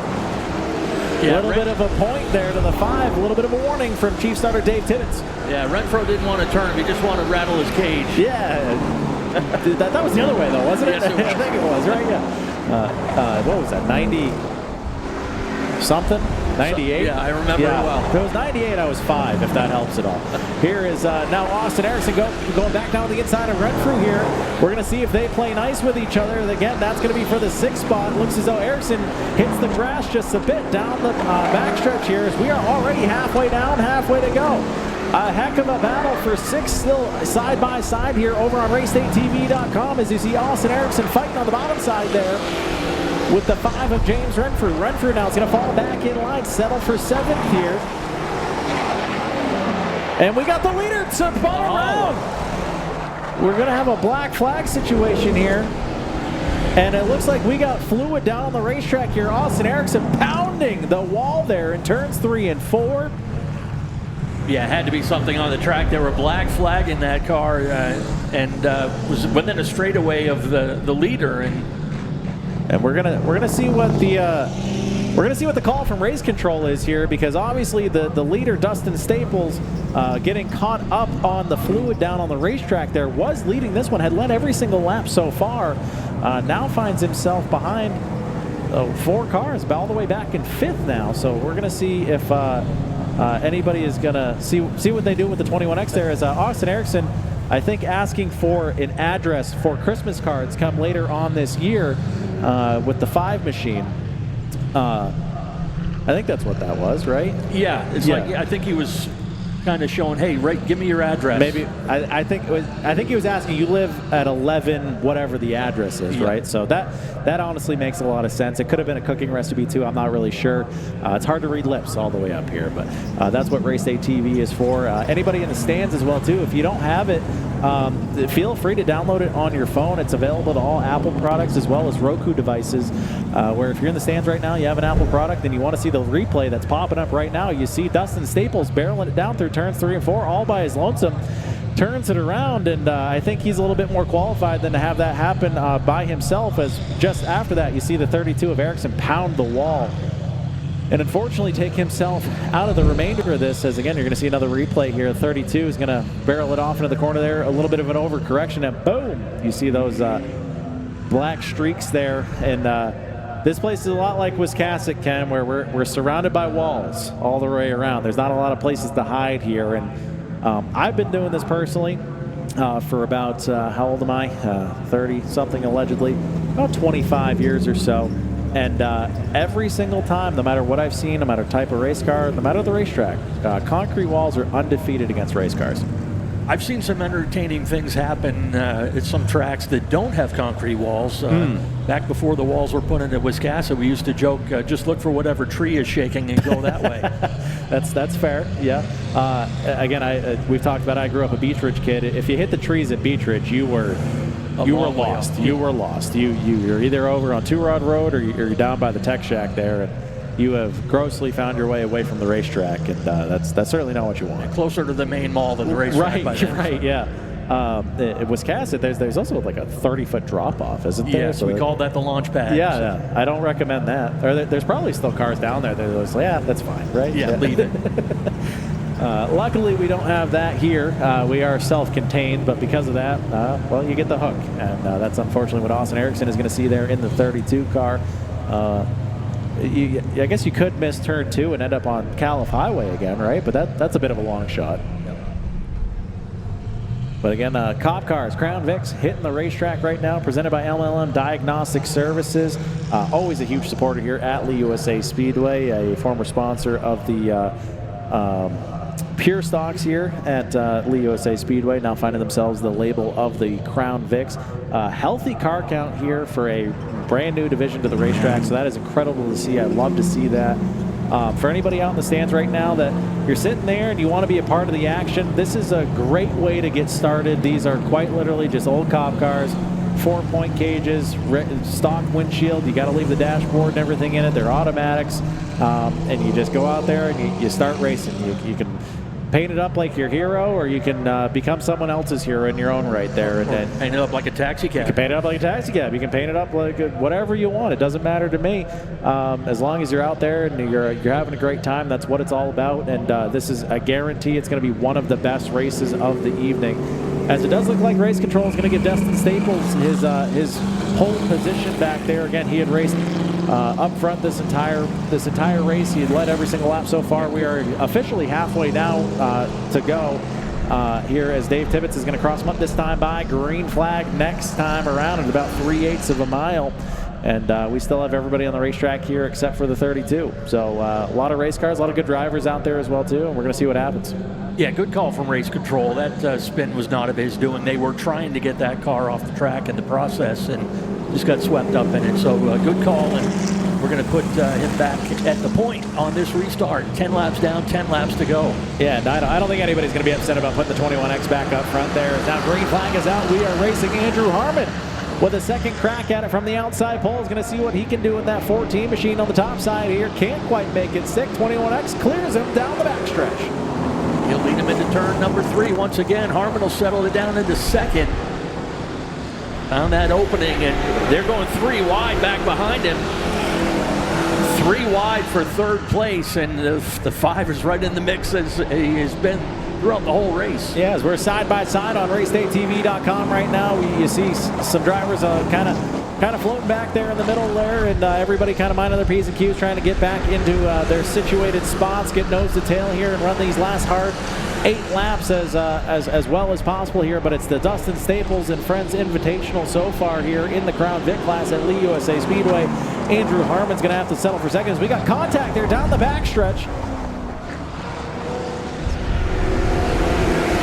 That's the 28 car.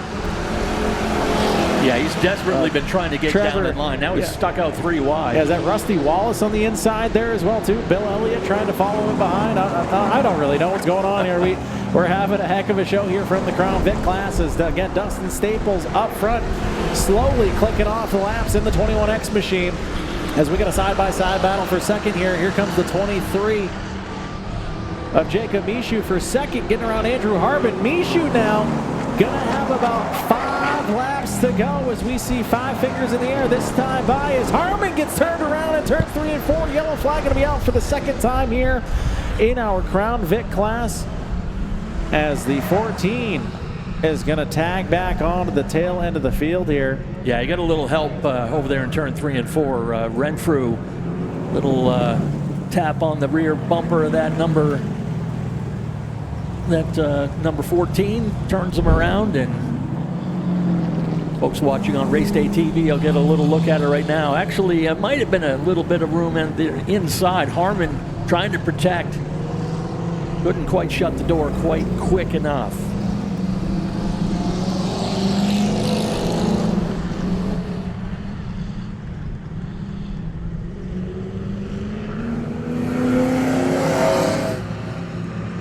Harmon, one of your heat winners, and in contention, holding down second and third much of the race.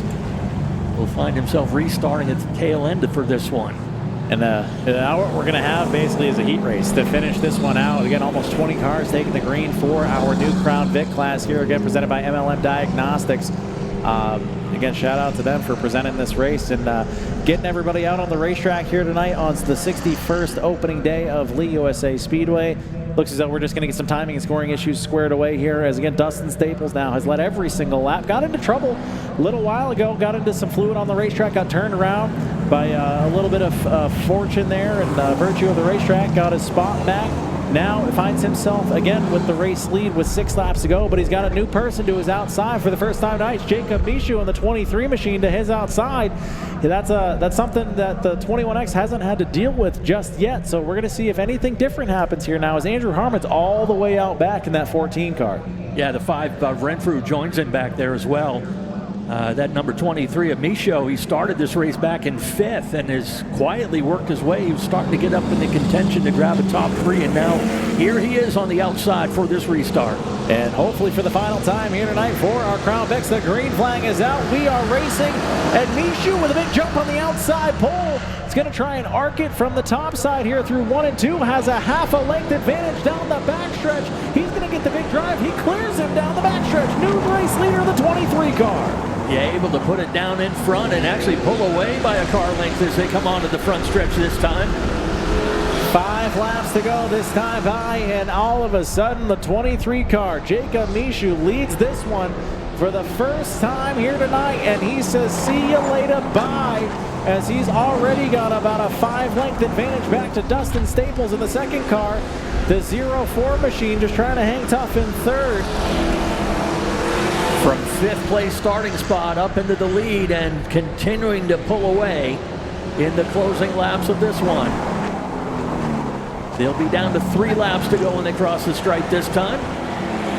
And the 23, a little bit of a Mr. Where did he come from? Again, Jacob Mishu kind of lurked in the shadows here for the most part this entire race. Let the 21 do all the work up front now. Finds himself with the race lead with 2 laps to go. This time by, can Mishu hang on? Keeping an eye on that battle back from 4th position back as well in the side-by-side broadcast here. But none of those guys with a glimpse at that top 3 podium spot at this point.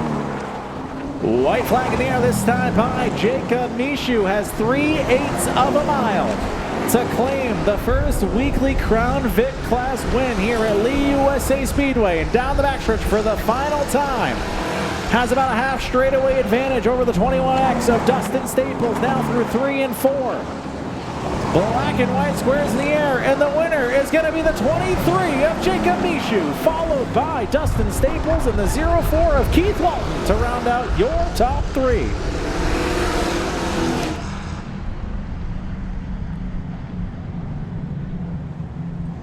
And how about that, folks? A new division at the racetrack, an old sponsor in MLM Diagnostic Services. Out of nowhere, Mr. Where did he come from? Here is your race winner, the number 23 of Jacob Mishu.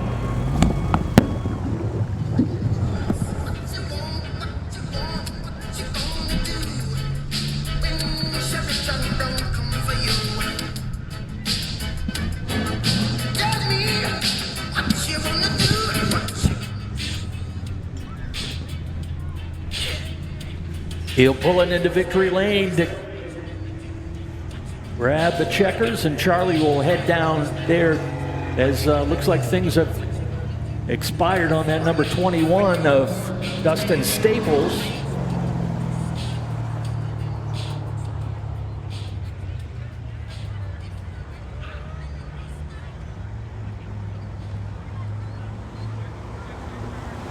Friends and crew heading down to help celebrate in Victory Lane tonight. And good to see this as a new regular division here at the USA.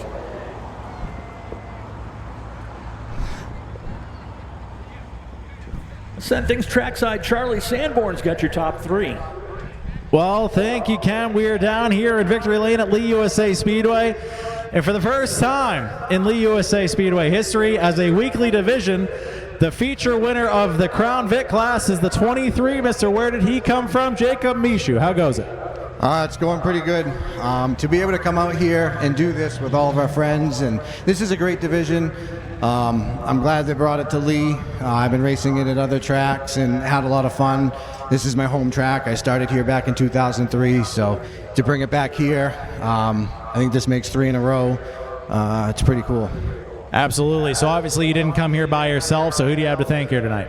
My whole team, obviously my wife, my kids, Randy Washburn, Pat Tangway, and the whole Tangway racing crew. Just everybody that comes over and helps me out. It's not easy, especially when you got 3 of these things, right?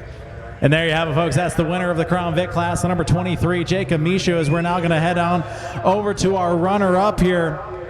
I think we have a little bit of heartbreak situation over here. You led a good portion of the evening. Yeah, it looks like you had it wrapped up there for a little bit. Snuck away from here. Here's your second place driver, the 21X of Dustin Staples. Yeah, right before that caution came out, or right after, I guess, I spun out in 3 and 4. So luckily they gave me my spot back. But yeah, Mashad, he was the car to beat. He took me on the outside, so he did it the cleanest way he could, you know. Who do you have to thank here tonight? I really want to thank my brother, Derek Guptill. This is his car. He was racing the other 21. He messaged me yesterday morning and said, "Do you want to race my other car?" And I was like, "Heck yeah!" And this is an awesome track. Shout out to Ben and everyone who runs this place. This is really a fun, awesome track to be at. There you have it, folks. That's your second place driver, the number 21X of Dustin Staples, as we're now going to round out the rest of our top 3. As we're going to head on over to our third place driver here. Kind of hung around, watched the show. You probably had a better seat than the rest of us here. Here's our third place driver, the 04, Keith Walton. How was that for you? This is awesome. I love this division. I'm glad it's here, and it's very competitive. One little slip up, and you're going to the back. So it was awesome. I got a lot of people to thank, especially my girlfriend for having dinner ready at 10 o'clock at night for the last 6 months. Patrick, my buddy who ain't here, Andrew Firecracker, Austin, Mikey. I don't know, the list goes on. I'm sure I missed a couple, 20 people, but awesome. So obviously you got some, looks like you have some real estate for sale here on the race car, but tonight, without anybody on the car, you're still going to take home that sweet plaque. Where's that going? I usually give it away to some kid.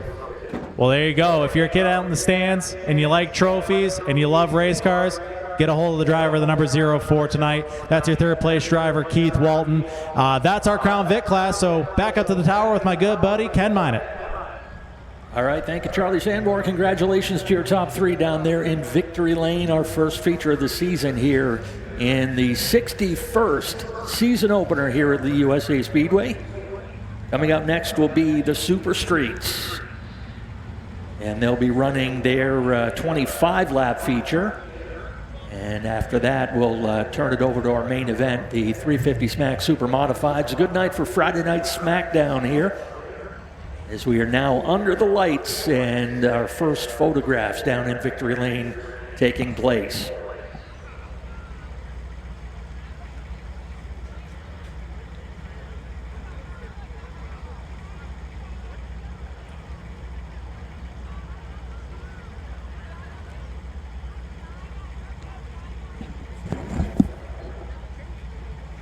And how about that, folks? One more round of applause for your top 3 of your Crown Vics.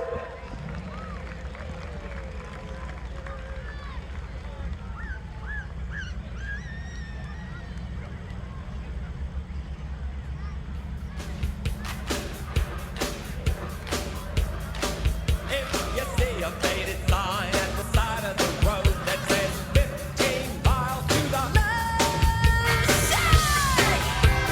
Love shack, yeah, yeah.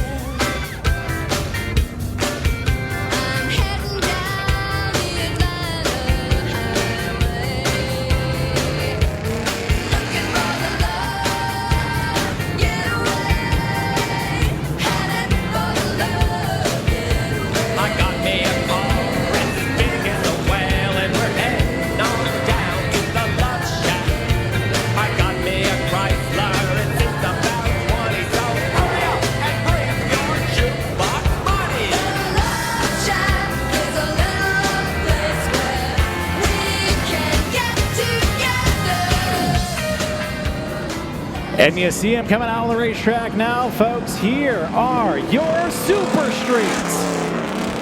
On the pole, it's going to be the number 22 here tonight, pulling double duty. That's the 22 machine. Pork Chop himself, Austin Erickson.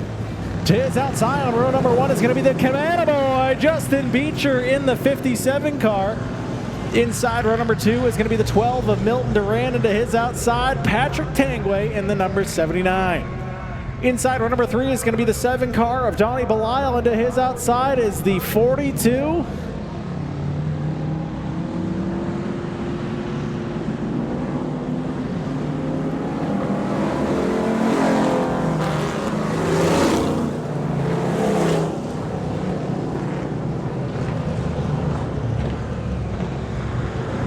It's always good when you mute yourself, right? That's going to be the 42 of Cam Huntress. Inside row number 4 is going to be the 02 of Jason Curtis, and to his outside, the 07 of Mike Williams. 8 cars on tap here for your Race Day TV Super Street Division. Side by side, they're going to go down through turns 3 and 4. Chief starter Dave Timmons looks him over, gives him the all-clear signal. Green flag is out, and we are racing. Austin Erickson from the pole to point down through turns 1 and 2 gets a 1 car length advantage back to Justin Beecher and Milton Duran. Still side by side for second. 2 by 2 still throughout the remainder of the field. Austin Erickson's going to come around lead lap number 1 in the 22 car. Beecher hanging tough in the 57 machine on the outside. Gets good drive up off, but Erickson slams the door on the outside. Duran just letting the 22 work his stuff in and maybe wear it out just a little bit. Hanging tough there on the inside in the second spot. 2s are wild up front. We got a 2-2 and a 1-2 for the 1 and 2 spot. Door handle to door handle. The 12 and the 57 still duking it out for the second spot. Here's Duran is going to cross the line in second. That time by Erickson. Has led every lap so far, but it has a mirror full of Milton Duran now. Going to do the crossover, get a little bit of a peek down the backstretch there. The 22 says, no thanks, I want to be the leader still, up off of 4. Gets into the rumbles a little bit, pokes the bottom out. Duran can't quite make it stick. He's now going to give him a little bit of a bumper here. Beecher now looking to the outside. Erickson with a mirror full of a couple of fast race cars now getting put back onto the hood pins of Milton Duran.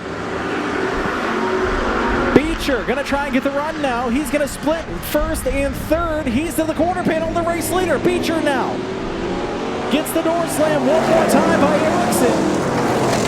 What a battle we have for the race lead here with 20 laps to go. We got a lot of defense going on up front here. He's going to get squirrely here is Erickson. Milton Duran sending a message on the bottom side. He's going to give him 1 shot. He's going to give him 2 shots. Will he give him a 3rd shot? A bit of a point from the flag stand to the 12 car, Milton Duran. Justin Beecher still not going anywhere on the top side there in the 57 car. Duran now gets a nose in on the bottom. Erickson tries to cut across the nose. We got one heck of a battle for the race lead. Erickson trying to make that car as wide as he can. Erickson trying to keep that 22 car as wide as he can. And Beecher's had a chance to stick the nose under there a couple of times, but has not been able to complete the pass. Good, hard-nosed racing here. No harm, no foul just yet. We get a little bit of a twitch out of the 22 there off the nose of the 12 again. I think Beecher just waiting for something to happen on the top side there.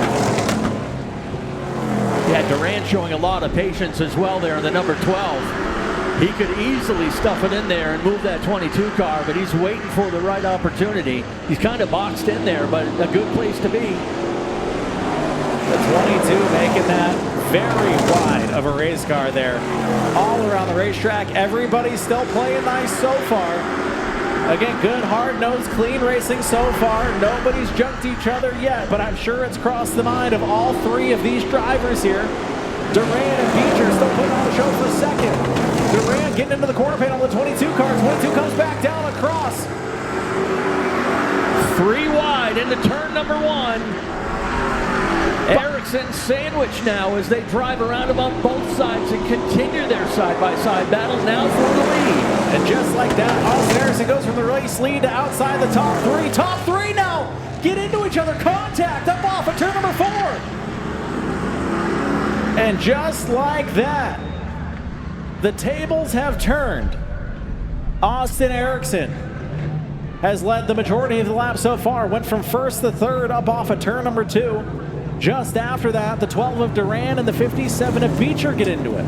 The 12 of Duran, who had probably the fastest car on the racetrack, now has tuna can the entire right side of the car, and Beecher gets turned around, and the 22 gets the race lead back. And there goes Duran heading pit side.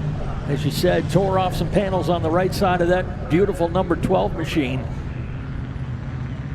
You knew the patience was going to start to wane a little bit with those fast cars. They rolled a nice 3-wide pass on both sides, but when they resumed that battle for the lead, they both wanted the bottom. I think Ericsson knows he had probably the 3rd best race car of that trio that we were watching there for the beginning part of the race there. I think he knew that. I think he was trying to be defensive. I think he was looking in the mirror a lot there, just trying to protect, and that's his job. There's nothing wrong with what he was doing there. He was trying to do his job and stay in the race lead. The 12 and the 57 now, as we'll see in the race replay over on racedaystv.com, once they got around him, the 12 hits the rumbles and just tags the left rear of the 57 machine, and that's where you'll see him make contact. Sparks are flying, and just literally tuna cans the whole right side of the 12 car there. And just like that, Austin Ericsson goes from first to third, back to first, and his 2 biggest competitors are no longer just behind him. So we are going to see a little bit of a re-rack situation here. Ericsson now back up front, has a new enemy, if you will, to his outside. The 79 of Patrick Tangway will be in the blue and yellow number 79 to his outside, with Donnie Belial just behind him now. Again, another 2 fast, very good race cars trying to get around the race leader of Austin Ericsson. So we're going to cross them up this time by 13 laps remain in this one. So we still have quite a bit of racing left to do in this to see who will bring home opening day honors here on the 61st opening day of Lee USA Speedway for our Super Street Division. Front row now, Austin Ericsson, Patrick Tangway. Tangway had a good view of that early race battle between those 3, and sometimes it's nice to stay out of that early trouble because there you are in the restart on the outside. Green flag is out, and side by side is Ericsson and Tangway for the race lead. Here comes Jason Curtis in the 02 car. He is now up into third, looking for second. He stuffs the nose of the 02 just behind the 22 now as the 79 of Tangway hanging tough. Tangway staying there on his hip for the lead. Ericsson watching that mirror and watching his right side. Just barely holding the lead, but has to back out of it. Tangway gets out around him as they come onto the front stretch. 22 gets super tight there through turn 3 and 4. Lost all front end grip there. Gave the big drive to the 79 of Patrick Tangway, who now is up front with about a 5-length advantage back to Ericsson. As we're going to get 10 laps to go this time by. Can the 79 hang on up front as we're now side by side over on racedaystv.com? Tangway started this one in 4th position and is now in command of this race in the final 10 laps and pulling away. He was no doubt faster than Ericsson, and he's showing it now as Ericsson has another pair of drivers in his mirror. And Tangway, if he could see back that far, would be loving what he's seeing, as all he wants is Austin Ericsson to hold up. Everybody else says now the 57 gets back around up into second. Here comes Justin Beecher now with 9 laps to go. But I'm not sure he's going to have enough time to get back up to our race leader, Patrick Tangway, in the number 79. We've got one around at the bottom of turn 4, but able to get it going, so no need for a caution. Ericsson, check that, Beecher may be a little bit faster than the race leader, starting to close in on him a little bit. That 57 car is certainly hawking down our race leader, Patrick Tangway. Beecher making a big time here from second place. We're talking tenths of a second on our race leader here. He might have enough time, folks. 6 laps to go this time by. Side by side for the 3rd spot, a straightaway behind that lead pair. And there comes Jason Curtis up in just the 3rd spot now. 5 phalanges in the air for 5 to go. This time by from Chief Starter Dave Tibbetts. We got our 2 race leaders crossing the line right now, and about a half lap back is our second pack for third. Jason Curtis in that spot. As now Justin Beecher has hopped him down to about 5 lengths, make it 4 down through turns 3 and 4. I think we got a race, Ken. Patrick Tangway getting sideways. Justin Beecher has arrived. Yeah, he closed up that margin of a half a straightaway within about 5 laps, and he is knocking on the door now. Shows him a little bit on the right side. Now looks low out of turn 4. The inside lane is there for him. It's one thing to get there, it's another thing to get around. He's gotten there, but he's only going to have 3 laps to see what he can do with that 57 car. He's looking high. He's going to follow him down the backstretch here, and he's going to try high again. He gets the 57 to roll the top side here. He gets to the corner, and we got another one around. The yellow is out, and that changes everything. Yes. Again, Mike, I believe that's Mike Williams in the 07 car. Yeah, same spot as a couple laps ago. He's had some trouble there in turn 4. But that'll give us a chance to exhale and get ready for a great battle here for the win. Yes, and that also crucial gives Patrick Tangway in the 79 an opportunity to maybe cool the stuff down a little bit. I mean, it's going to be, I think we're going to have basically a green-white checkered here, 3 laps to go once we go green flag racing again. So Patrick Tangway, who obviously we saw the car start to fail him a little bit later on in that run, gave up a straightaway advantage back in the hands of Justin Beecher in the 57 car, who has an absolutely lights out race car here tonight. Now it's going to get a second crack at it from the front row with nobody in front of him whatsoever. So he gets that track position now to the outside of the 79 car. But what can he do with it now that the 79 is going to have an opportunity to catch his breath and see what happens here as we're going to cross them up. Lights are up this time by. 6 cars remain on the field. Beecher, Tangway, your front row. Yeah, don't count out Jason Curtis in that 07. He's worked his way up from the 7th starting position and is now in contention. Those 2 guys get together. He might be able to sneak in and grab this one from them. And Jason Curtis not in the least bit afraid to be aggressive in that 02 car. Might jump him 3 wide. We don't know. Donnie Lyle, also a stout race car in that 7 car. Down through turns 3 and 4. Green is out. Tangway with a jump. And we are racing. Side by side, and Belisle gets turned around. Green remains out. Keeps it going. Great sportsmanship out of the 7. As the race lead is still getting battled out between Beecher and Tangway. Beecher with the big drive up off. He can't quite shake the 79. 2 to go this time by. Beecher with good momentum up on the high side. Going to try to keep Tangway pinned down. He'll take the lead for himself, and what a recovery for that number 57 of Jason Beecher, Justin Beecher. White flag in the air this time by. 3/8 of a mile remain. Justin Beecher now. He was up front. He got tangled into a mess. Went all the way back. Hawked down the leader from about a straightaway. Got a fortunate yellow.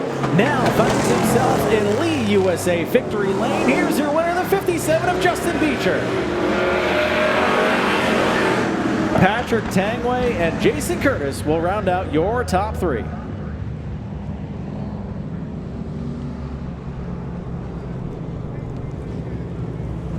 Justin Beecher knew he had a fast car and almost had it taken away from him, but had laps to chase down the leader and show off that number 57, and he's going to bring it right into victory lane to get the big hardware. Tangway with a solid run. Spent much of the race in 4th, ends up jumping up there, lead a few laps, and brings it home in 2nd. And the big mover there, Jason Curtis in the 02, starting back in 7th and racing his way up for a nice 3rd place finish. And family and crew heading down to victory lane once again. And we are ready to send it once again down to victory lane with Charlie Sanborn. Well, thank you, Ken. We are down here in victory lane. And just like that, you see the 57. He's up front. He gets tangled up. He goes out back. Finds himself out front again. He's climbing out of the car. Round of applause for your race winner, Justin Beecher. Come on around to the pretty side. Here's your Super Street Feature winner, the Cabana Boy, Justin Beecher. How was that? The first 15 laps was pretty interesting. That was a fun time, honestly. Somehow my brake line was caught on my throttle for the first 15 laps, so that was pretty fun. Had only about 3/4 throttle. I definitely burnt it up. I needed that caution right there at the end. It was a fun race. I was rolling on the top, so that's what I like doing. Might as well do it. So talk to us about that mental shift, because obviously you're up front, you're battling for the lead, you're in that little trio going for the win there. All of a sudden you get tangled up in a mess up off of 3. You got to pass every race car, and then you get a fortunate yellow. That was a bit of a roller coaster, was it not? Yeah, that was crazy. I still don't know what happened. I don't know if Milton slid in the mud because there's a bunch of mud in turn 3, or I chopped him. I don't really know. I have no idea. But either way, it was a fun race. I love coming from the back, so can't complain. Fair enough. And who do you have to thank here tonight? I got to thank Dino Auto, Pools and Renovations, George Baldwin. We found some stuff over the winter on this thing, so very happy for him. And I got to thank my old man coming down now. So that's about it. Well, there's your winner, the number 57 of Justin Beecher, as we're going to head on over to our second place finisher. This is a guy that I was familiar with a red car back in my day over at Beechridge. Now brings the blue and yellow number 79 to the high banks of Lee USA Speedway. Patrick, this close. How was that? It's in one piece. That's all I care about today. The car got super, super tight, and then it wanted to snap loose. So a little bit of homework, but thanks to Justin for running me clean. Austin, it was a good battle. We were side by side. It was a lot of fun. I hope you guys had a good time, because it was a lot of fun for us out here. I got to thank Rogers Pizza, Pleasant Hill Automotive, American Legion Post 7, Durago Feed and Seed, M&M Used Cars, my dad, Alex, Denise, Micho Law Motorsports. Thank you. There's your second place driver, the number 79 of Patrick Tangway, as we're now going to round out the rest of our top 3, bringing out the old 0-2, finishing third tonight. Here is Jason Curtis. Yes, thank you very much. Few people that I'd like to thank is Kenneth, Craig, and Pete. I got Centerline. I got DH Handyman Property Services, and I have Adams and Fogg. A couple people that I'd like to thank, Doug Wolf, Doug Peasley, my girls, Michelle, Aaliyah, Lila. A lot goes into this. I have a bunch of people that help me. Russell Morse is one of them, and so is Donnie, so I got good company. So obviously a lot of that race, you're kind of watching what the leaders were doing. So what do we got to do to get back up there and start fighting for the race lead? The car is just, this is like the third time I've raced here, so I just think that we need to try to get it to turn a little bit better, and we'll have a car that can compete. There's your third place driver, the number 02 of Jason Curtis, and I will now send it back up to my good buddy, Ken Minot. All right, thank you, Charlie Sanborn. And once again, ladies and gentlemen, nice round of applause for your top 3 in our Race Day TV Super Streets. And here come the winged monsters of the 350 Smacks Super Modified Series, the Super Modified Atlantic Charter, getting pushed out onto the track and ready for tonight's main event. I want to thank you guys for joining us here tonight once again for the 61st annual opening day at the USA Speedway. Beautiful night for racing, and appreciate your support here. Be sure to get out and support other tracks if you can. Of course, we'd love to have you run up the coast if you have the opportunity to visit us at Wiscasset Speedway sometime this season. Shameless plug time, of course.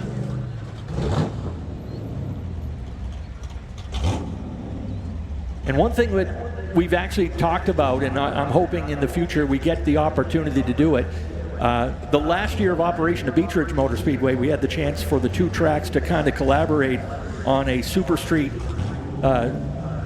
duel, if it were, between our Super Streets and your Limiteds down there, and it was very successful. Bubba Pelton winning that first ever title between the 2 tracks, and I've been talking with John Espernette here at Lee, and possibly doing some cross-promote stuff for this track as well. So I think it's important for tracks to work together to help build the sport and spread around the love a little bit. And I hope there's an opportunity to work with the folks down here again. So you mean to tell me that you, a general manager of a racetrack, were having important and logical and nice conversations with another general manager of a racetrack? It can be done. What a concept. That just goes hand in hand with what I was talking to you about earlier with your work with the Maine Vintage Race Car Association, everything that you do. It's all very progressive for the world of motorsports.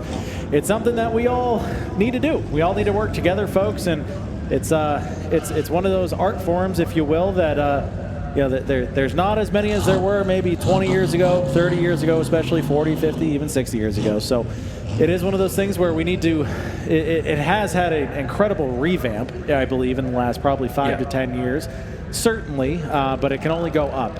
And that's one of those things that very important to me, and I think everybody here at Lee USA Speedway, as like you mentioned, we are now going to get to the main event of the evening with our 350 Smack Tour for Friday Night SmackDown here at Lee USA Speedway.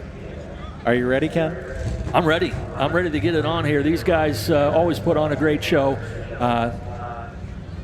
I know you're going to dig into our competitors here today, but you saw how close they were in time trials today. The top 7, 8 drivers all within a tenth of a second of each other. But that track position is vital because these cars are so evenly matched. And to be able to hustle these cars around this track in the matter of just a tick over 13 seconds is incredible.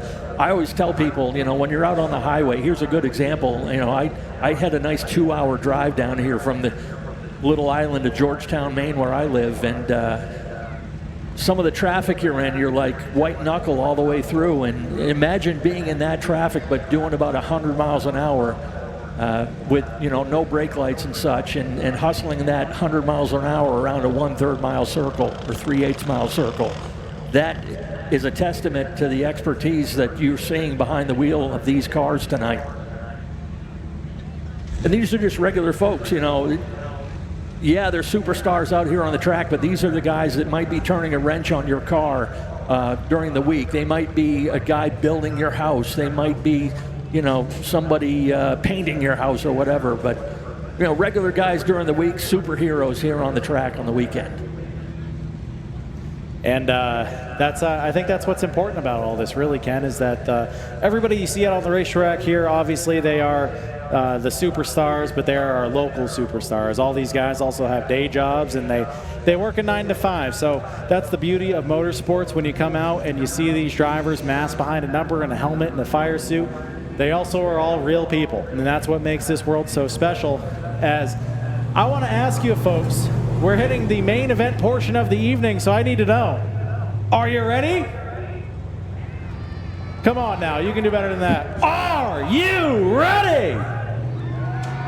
That is better. Let's get started with the lineup of our 350 Smack Tour Super Modifieds.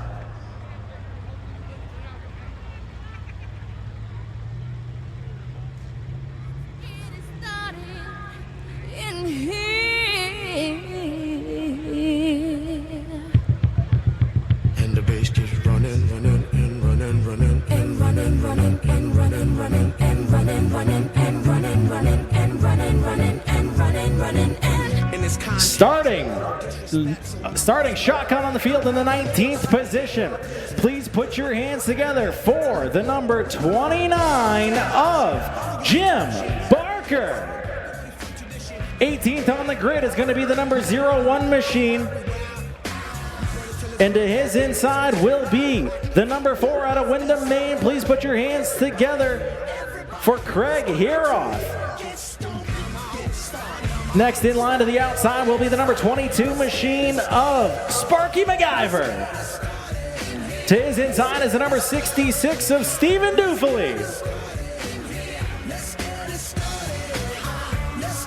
In the 14th position to the outside in the beautiful black and yellow number 69 machine, please put your hands together for the 69 of Dave Sanborn. To his inside in the number 61, that's going to be good for Mike Sperling.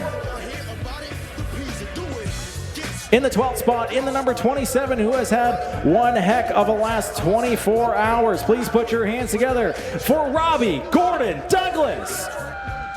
To his inside in the 07 machine, that's going to be good for George Hallowell.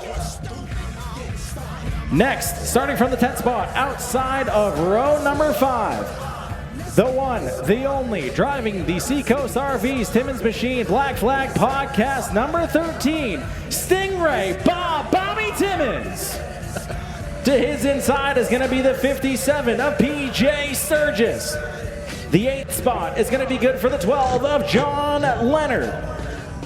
Inside from the 5th spot, is going to be Wyndham Maine's Brad Babb. In the 6th spot is going to be the number 91 of Matt Seavey. To his inside is the 77 of Bill Hellowell. Outside of row number 2 is going to be the F80 of Scott Watts. The 19 is good for Wyndham Maine's Ben Tinker. And now we get to our front row.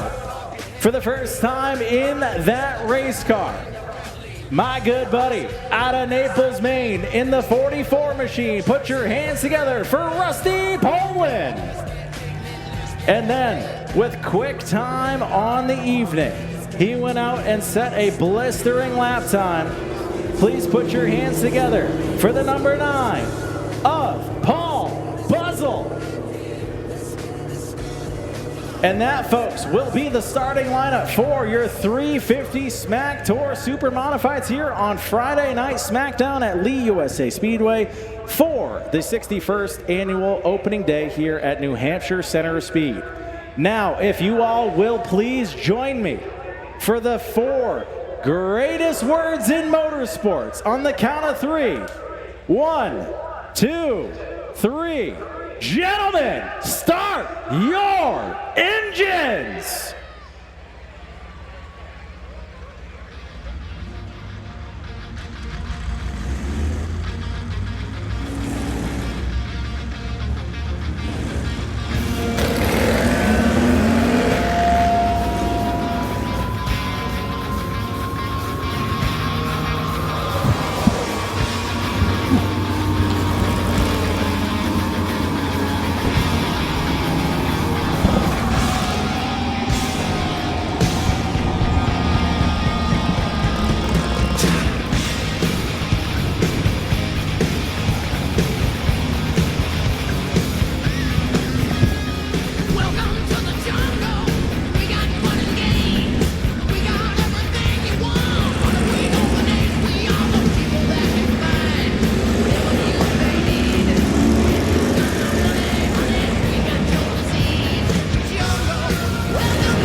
Just like that, Ken, we get them pushed, we get them started, and we get them ready to rumble here at New Hampshire Center Speed, Lee USA Speedway, for Friday Night SmackDown. One of these monsters on this track is impressive enough, but we've got a full boatload of them this evening for tonight's main event. Tip of the cap to John Burke and his whole crew from 350 Smack Super Modifieds. I believe this is like the 5th or 6th year of this tour, and it continues to grow. He's doing his part to keep Super Modified racing alive. I know a lot of it started up the road there with Bobby Weber and his group, but good to see super modified strong here in the Northeast. This is definitely a class that's identifiable here in the Northeast. You talk to a guy down south, they think you're crazy to drive one of these things. Absolutely, and you definitely have to have something wrong with your brain, I think, to sit in one of these and go around at in excess of 100 miles an hour at most of the racetracks that they go to. They are very aerodynamic race cars. They are one of the shows that you always want to make sure that you see every time that they come to a racetrack. They go to where you're at over at Wisconsin Speedway. But like you said, Ken, akin to their years at Star Speedway, these were also a staple here at Lee USA Speedway for many, many, many years as a weekly division. So it is absolutely fantastic to see them back here at New Hampshire Center of Speed, as we are going to let them get some heat in the motors, get some heat in the tires, let them get everything up to temperature and ready to go for an incredible show. 40 laps on tap for our Southern Modified Atlantic Charter to take their talents around the 3/8 mile high banks here of Lee USA Speedway. I'm excited, Kevin. Yeah, these cars are cool. They're all purpose-built. You know, they're all built from the ground up. There's no specific template. A lot of these cars look different, which is really cool. They're allowed a little bit of leeway on how they can build them and where they can, you know, some have the wing up a little higher, some have it lower. The body work, the tin work is, you know, it's all unique, which is really cool. Absolutely, and I believe that's what makes super modified racing so great, is that there aren't a lot of rules. There quite literally is you need 4 tires. I think that's literally a rule. There's a square footage rule in terms of how much you can have on the top wing, so you can utilize that and make different shapes out of it. So as much as they look the same, you know, from afar, up close, these are all very different. A lot of them are one-offs, and they are, like you said, built from the ground up, masterpieces to be these living, breathing, beautiful race cars that we see out on the racetrack here. Not one is really the same from the other, and that's what makes it so great. And unfortunately, with that, there's not really a super modified store that you can go and buy parts for these. They're all machine made. You know, Timmons Machine and Fabrication over in Wyndham, Maine, I know that they built theirs from the ground up. Him and his father both on the 13 machine. Ben Tinker has built his also in the 19 car. So there's a lot of good stories and a lot of things cool associated with this style of racing, and the drivers behind him and the crews that build them and make them possible to come out and put on a heck of a show for us. Again, we're going to get some heat the tires, heat the motors here for our 150 super modified, as we're going to run some high laps here. There's some sparks flying. We're going to give probably just a handful of laps here, and then we are going to get them side by side to go green flag racing for 40 laps here, Ken, and they're amping me up.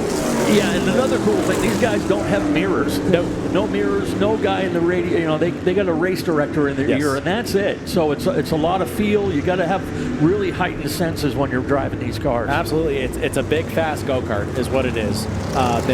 These particular ones, they're running crate motors, or I guess they're supposed to be crate motors, if you will, depending on who you ask. But you know, it's a cool rules package, and it's a cool rules package, like I said, that they're going to bring all of these living, breathing race cars out onto the racetrack. But folks, if you could, get up on your feet, whether you're at the bar, in turns 4, or over here on the front stretch. Get up, salute your favorite driver, wave your hands, wave your shirts, wave your hats, whatever it is you have on you. Wave it all. Let them know that you appreciate them and thank them for coming out to Lee USA Speedway as drivers. We salute you.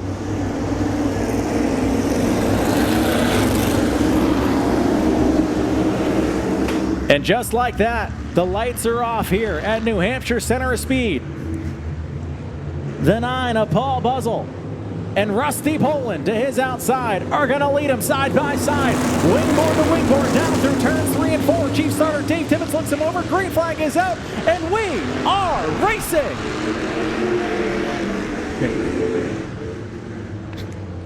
And we got a yellow. We got a yard sale down in turn 4. You can't park there. Mid-pack just got stacked up and turned around, and with everyone under acceleration, it's hard to avoid it. Well, that's not how we wanted to start at that. No, let's try it again. Yeah, man, we sold that too. We're crushing that, man. It looks like we got the 69 of Dave Sanborn, Sparky MacGyver up on top of him. The 4 car also turned around backwards there. That's going to be Craig Heroth. We got the 66 also pointing in the wrong direction. Stephen Dufely, the 12 in the grass. We got race cars all over the place. Anybody want anything for sale? I think we just had a yard sale down on the front stretch, like Ken said, and this might take a second, Ken. Yeah, clean up on aisle 4 there. They're going to take a little bit to separate a couple cars and see if we get anybody that's able to continue with this one. A couple of just spun into the grass avoiding it, but again, mid-pack is where that one started as they got underway. And the big one there is the 69 and the... nice. Well, not nice for him. Well, right, not nice now. Yeah. The 22 is Sparky MacGyver up on top there, so they'll need to carefully lift that car up off of the 69 to get him out of there. Absolutely, and we were talking about it through kind of pre-race there, if you want to call it that. Again, these are all hand-built pieces of artwork, really. These race cars here that they bring out to the racetrack, and some of them we're talking close to probably $100,000, Ken. I mean, these are not entry-level division race cars, if you will, and. I think a front wing alone, between manpower and materials and all that stuff, you could have in excess of $500 just on a front wing there that can be crushed just as easily as that. Not to mention all the engine components and Nerf bars and things like that are going to get tangled up in a mess like that. There's a lot that goes into these, and it's certainly not how we wanted to kick off Friday Night SmackDown here at Lee. Yeah, and as I've heard Bobby mention a few times, you can't just run down to the super modified store to pick up parts. No, there are not a lot of things you can buy off a shelf or off a rack. A lot of it literally are made in, metal lathes and shears and all that stuff, and they're all handmade. They're literally pieces of artwork that we send at 100 miles an hour into a wall sometimes, and that just says how crazy we are, I think. And I guess now would be a good opportunity, too. You hear about big blocks, super modifieds versus small block. Maybe you could dip into a little bit of the difference between the two cars. Yeah, absolutely. I think that there's obviously a great lineage of super modified racing here at Lee USA Speedway. And like you said, down the street at Star Speedway, Bobby Weber does a great job with what they do just down the road here. So, the big blocks are basically these, but on steroids, if you will. They're just a bigger, nastier, angrier version of these. A lot of them run in excess of 1,000 horsepower, where they have a lot of them are alcohol, mechanically fuel injected, big, huge tires on them. Some of them running, anywhere between probably 6 to 8 inches of stagger in the rear, depending on your setups and things like that. They look gnarly. They're crazy looking, and the people that drive them are also crazy. You have the International Super Modified Association, the ISMA Tour, obviously. You have the likes of the New England Super Modified Series as well, too, trying to revamp those style race cars. And it's always good to see those guys because they'll go so fast, they leave a vapor trail off the back of them. They compress the air that much going down the straightaways, especially here at Lee. As if you hang out with us on an Ollie Silva Classic night, you'll see those fire-breathing monsters here at the high banks of Lee USA Speedway. And these 350, we call them crate super modifieds. They got a little bit of a dialed back engine program on them. The cars themselves are a little bit smaller, that the tires are smaller, but doesn't mean that they put on any less of a show or they have any less of driving ability or talent by any means. These are all professionals in their own right of this series, and they all have a lot of driving accolades between all the drivers themselves as well. Yeah, still continuing to work on that 22 of Sparky MacGyver is a common thing you'll see in modified racing here with the super modifieds as well. You're going to double hook this one to pull it off that number 69, and they've got that underway now. Going to try to push that car back away and set that 22 car back down. Yeah, and one thing you'll notice too, folks, if you're not super familiar with the super modifieds as well, you'll see the engine actually hanging off the left side of the entire chassis there. They're running in excess of 70% left side weight to help them get around these corners here. So they're literally sitting next to a V8 engine hanging off right to their left side of their legs and their hands there. So you might not want to pick that all the way up off the ground, as it might want to just flip over on you, but at least we can double hook it enough to get it off of the 69 machine to Dave Sanborn, and hopefully we get everybody pointing in the right direction here relatively soon so we can keep firing off the rest of our program here for Friday Night SmackDown is we've done good so far. I think we've rattled off a bunch of heat races, and we had a heck of a battle there in our Super Street division. Shout out to those guys for putting on a show here. And again, we cannot express it enough how much we truly appreciate everybody that has come out to help fill the stands here at Lee USA Speedway. Everybody down at the bar, everybody in the Daytona grandstands, and everybody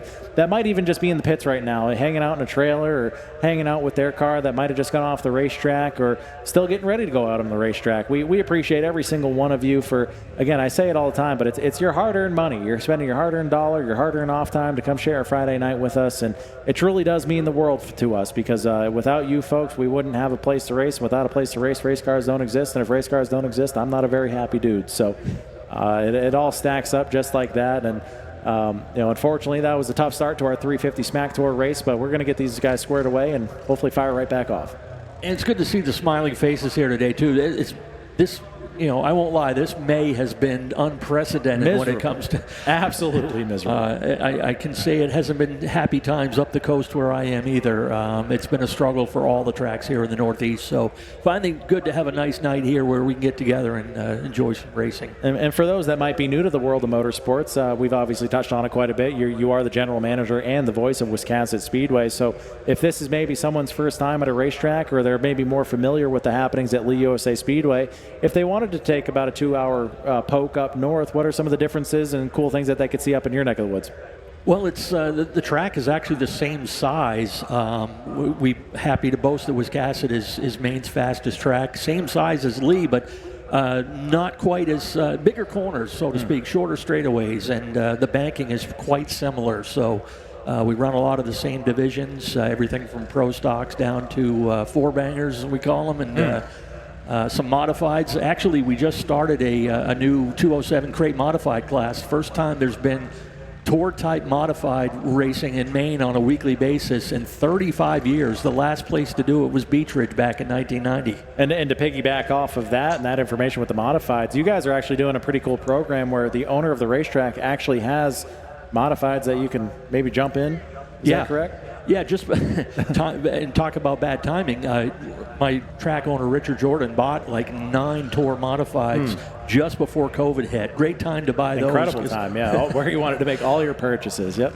So unfortunately, nothing became of it. We were originally planning to start like a senior modified club, so to speak, to race like once a month. And obviously things didn't work out that way. Those cars sat around for a little while, and all of a sudden, a guy who's very synonymous with modified racing here in the Northeast, Tony Rickey, got in Richard Jordan's ear and said, we got to race these things regularly, and I want my kid to be one of those racers. So our opening day winner was young John Rickey, 14, 15-year-old, beating some pretty established racers on opening day at Wiscasset. It was pretty cool to see. Absolutely, and I know that one of those drivers that he beat is the number 89 of Ryan Phillips, who's a former Roadrunner, I believe, champion at Beech Ridge Motor Speedway. He's had the likes of some Sports Series wins and limited wins under his belt as well too at various different places. So a good little shoe there. I believe he's won at Oxford as well too. So Bubba Pelton, I think, is going to run double duty as well too, where he's a multi-time champion not only at Beech Ridge but now at Wiscasset Speedway as well too. So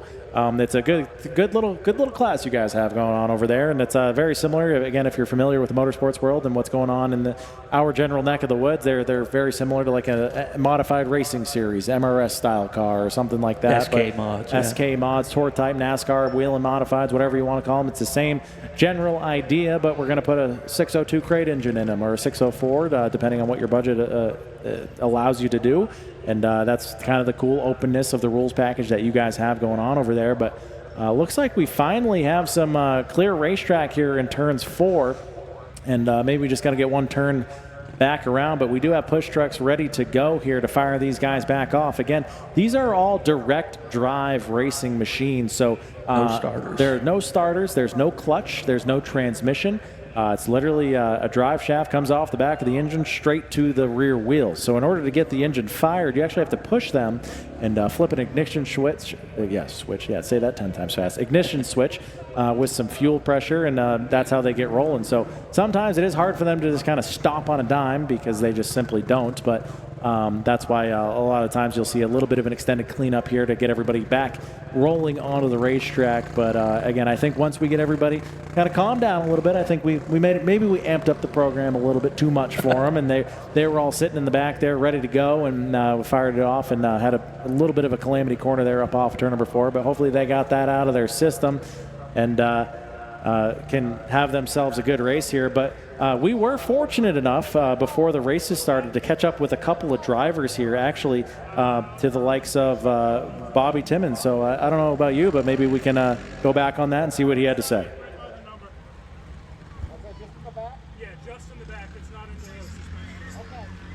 61st annual opening day here at New Hampshire Center of Speed. We have 2/3 of the Black Flag podcast here. I'm Charlie. Bobby's over here to my left, driving the Seacoast RV's machine today.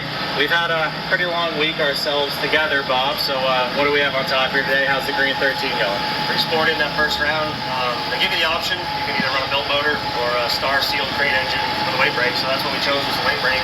I don't really know how we're gonna stack up to these guys, but drive's good, it handles good.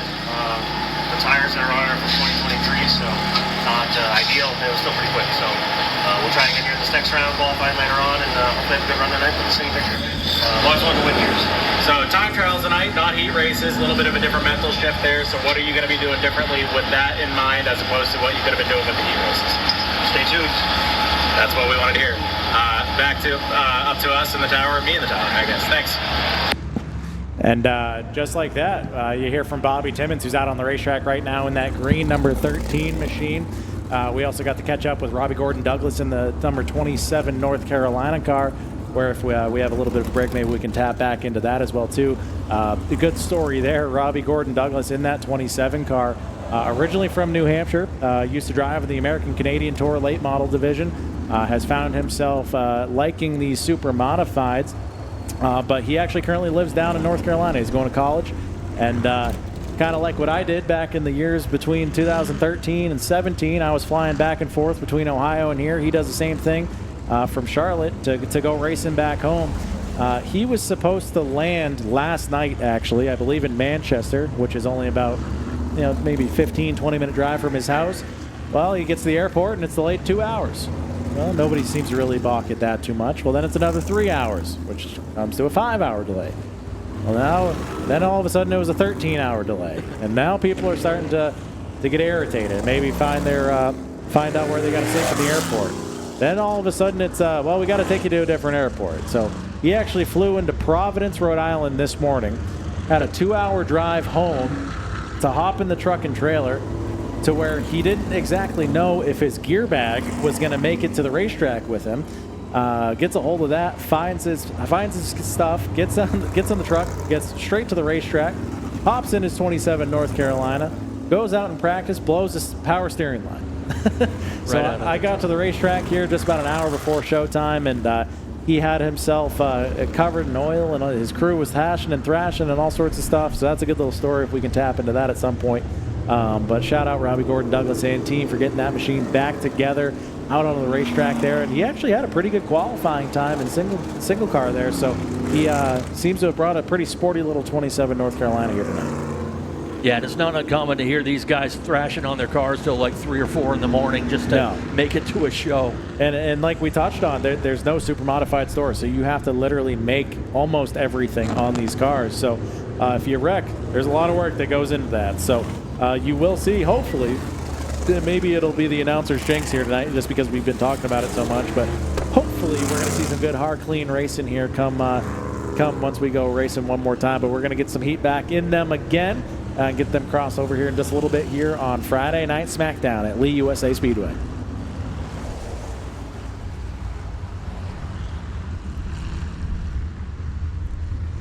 So do you recall if we lost any drivers out of this little melee? I see Dave Sanborn back out there. I'm going to say that we lost Sparky MacGyver in the 22 car, but we still have a very healthy field there. I believe 19 took the green, so worst case, I think we're maybe down to 17 or 18 out on the racetrack still. We're trying to get some timing and scoring things squared away on our end.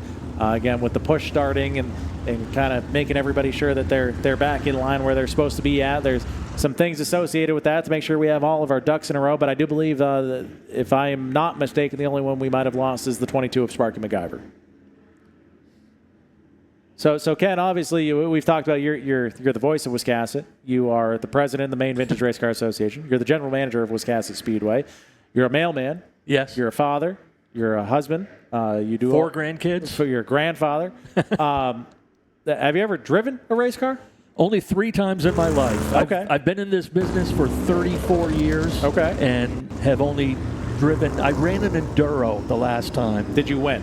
No, it took me about 2 laps into the race before I realized I wasn't going to win it, so I decided by then I'm going to outlast them. So I made it to the checkered flag, only 20 laps down. Okay, that's better than 21 laps down. Yes. So you've done it, though, is I've what done we're saying, it, right? yes. So you've done it, you did it, you can say that you did it, and we cannot reiterate it enough. Anybody sitting in the stands right now or listening on racedatetv.com, if you want to do it, there are so many avenues that we can get you in it for not as much money as you probably think. As we are finally going to cross them up this time by. We are going to go 40 laps under green for our 350 Smack Tour here on Friday Night SmackDown at Lee USA Speedway. Your front row again, Rusty Poland on the outside, and the 9 car of Paul Buzzell will be your pole sitter here, as we are going to go side by side and give them the 1 to go signal this time around. Just behind them, Scott Watts in the F80, Ben Tinker in the 19. A couple of stout racers and race cars there in the second row. Tinker in the 19, a former Pro All-Star Series modified champion, bazillion-time winner in those style of race cars. I believe he won the Budweiser 125 in the limited division over at Beach Ridge Motor Speedway. He's raced super late models. He'll race a wheelbarrow if you give it to him. And now we've got Rusty Poland and Buzzell, your front row as well, too. So we got a bunch of good little racers and race cars up front here to go down through turns 3 and 4. Wingboard to wingboard. They hit the loud pedal. Green flag is out, and we are racing. Poland hangs tough on the outside there. New race car to him. He's going to hang tough to the 44. You see the air compressor on the wing. He comes out of the box. He's going to lead lap number 1. And Rusty Poland, who has raced super late models the last 7 or 8 years of his career, found himself in victory lane for the first time last year just down the road at Star Speedway for the Pro All-Star Series. Now finds himself in this race car for the first time tonight. Last year drove super modifieds for Joe Page. Now finds himself in his white and orange number 44. He leads the first 3 laps. Further on back, you see Bobby Timmons hanging tough on the outside, trying to bust up into the top 5 as he goes around Ben Tinker in the 19. Rusty Poland trying to be the jackrabbit. Now run these guys right from the get-go. Leave them in there in his vapor trail.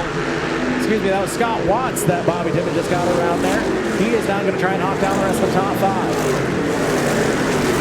Rusty Poland slowly but surely clicking the laps off. 5 down, 35 to go here at Lee USA Speedway. It's a 2-car race right now. Rusty Poland, Ben Tinker in his wake. Further on back, top 2, about a straightaway ahead of the rest of the field here on Friday Night SmackDown. Now, lap traffic is going to play a factor here, potentially early on. We are only 6 laps into this 40-lap feature event, as Rusty Poland now is only a straightaway back from the back half of the field.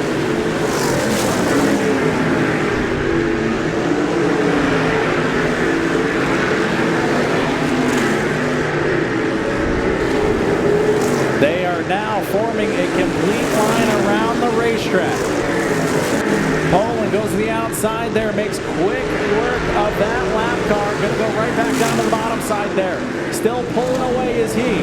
The 19 of Ben Tinker now is trying to find what he can get for grip and power out of that 19 car on the racetrack. He is still slipping back further and further, though. He's almost a straightaway back. 3rd place.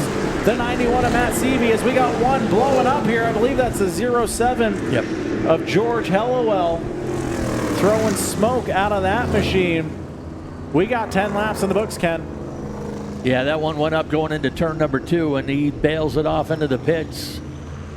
We'll be able to keep these guys under power, so no need for the push trucks. But second, actually a little earlier, had another car bail off too. So 3 cars out now in this one, and that conveyor belt got going, and Rusty Poland had built up a lead of about a second, little over 1.2 seconds over Ben Tinker. Absolutely, and he was supposed to drive that car for the first time last week over at your race place, Wiscasset Speedway. You guys got rained out. This deal wasn't in the cards for Lee USA Speedway. It was one of those deals where they had bought tires, they had everything to go racing at Wiscasset. You guys got rained out. Owner of the car calls up Rusty and says, "Hey, why don't we go to Lee? We already have all the stuff." And Rusty says, "Well, what do I got to do?" He says, "Just show up." Just show up and Well, drive. what's it going to cost me? Well, nothing. What do you mean nothing? That's never the case. So that's obviously a dream phone call for anybody, especially a Rusty Poland. Basically, he's like, "Well, what if I wreck it?" He's like, "Just shake my hand and get out of here." And you can't argue with that. That's a heck of a deal for any race car driver. He now finds himself leading this one.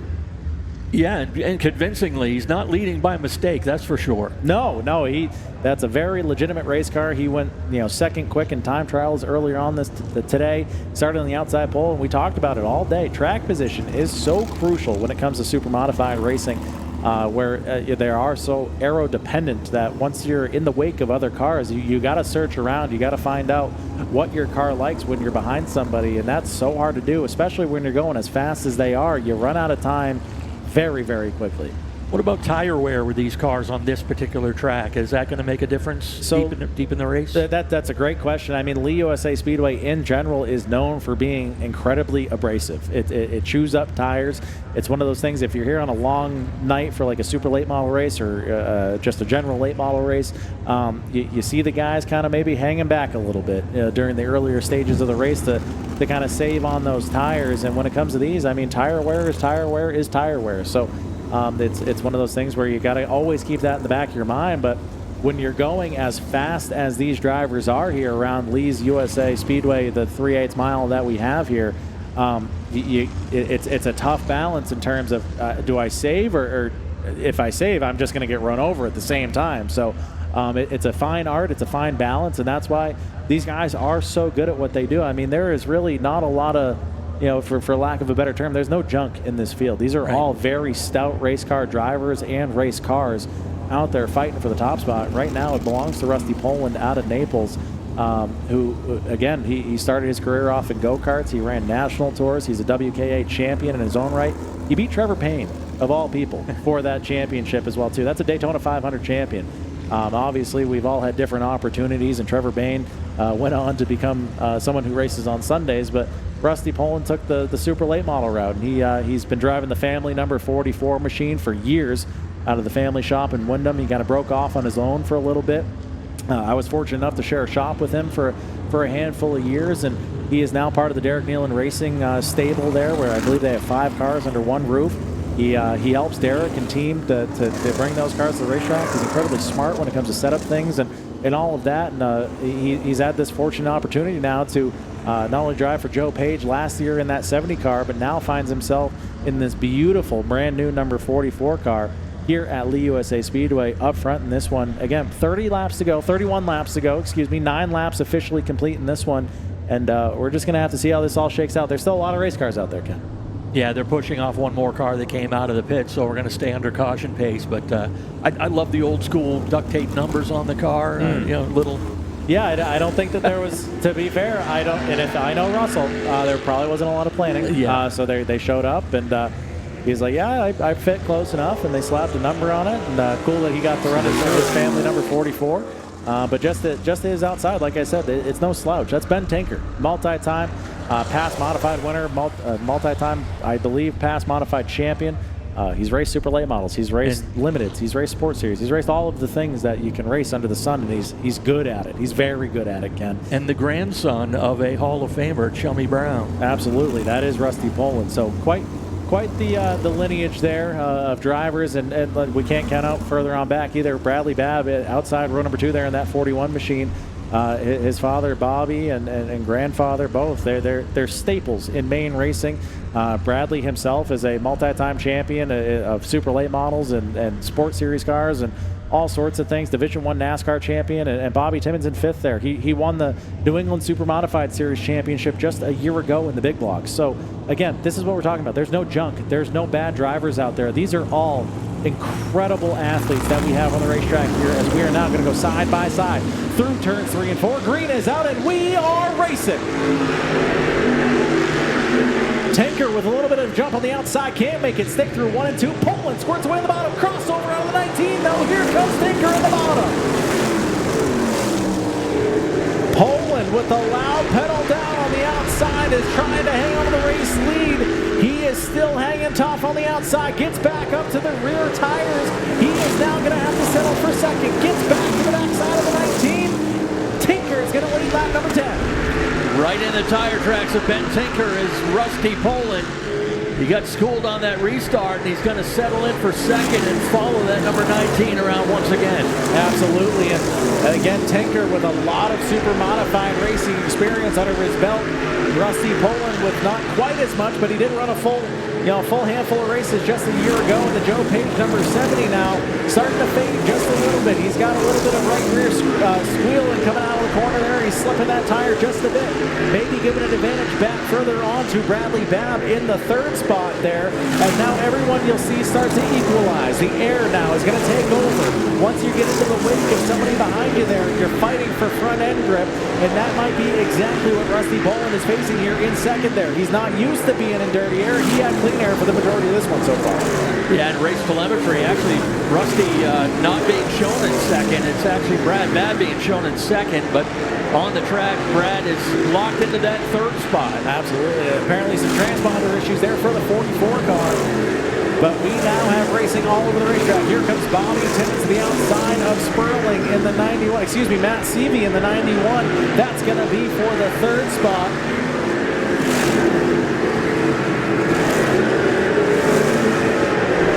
Timmons again looking on the outside of that number 91. Gonna have to make something happen out there. Excuse me, 4th spot. Timing and scoring all screwed up in front of us here. Bobby Timmons now trying to hawk down Matt Seavey here for the 4th spot, making the top side roll in that green throwback number 13 to his grandfather. That's going to be Bob Timmons Sr. Now it's going to try and make it work. Can't quite. Falls back in line. Trying the top side again.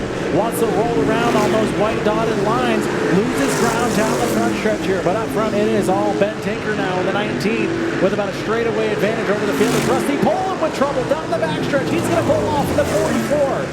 Absolute heartbreak for the driver out of Naples, Maine. He's going to go pit side in the 44, and that's exactly what Ben Tinker would want to see. Further on back, about a straightaway in 2nd is going to be the 41 of Bradley Babb. He is now going to see what he can do with a straightaway back as we are halfway down, halfway to go this time by. Yeah, now that 3rd place battle heating up again for that final podium spot. Bobby Timmons pressuring Seavey in the 91. The laps are quickly sliding off here at Lee USA Speedway for Friday Night SmackDown here for our 350 Smack Tour drivers. Ben Tinker with a late middle race restart advantage there over Rusty Poland. Took the race lead away. Now finds himself with a straightaway advantage further on back to Bradley Babb, but that is slowly shrinking as the 41 is ever chipping away at that race lead. But we talked about it earlier for other classes. It's one thing to get there, Ken. It's another thing to do something about it once you're there. Yeah, these veteran racers know how to protect that position, and no doubt Ben Tinker is looking ahead, but also planning for what's coming up from behind. Tinker now into lap traffic to the back end of the number 69. Nice of Dave Sanborn for lap traffic.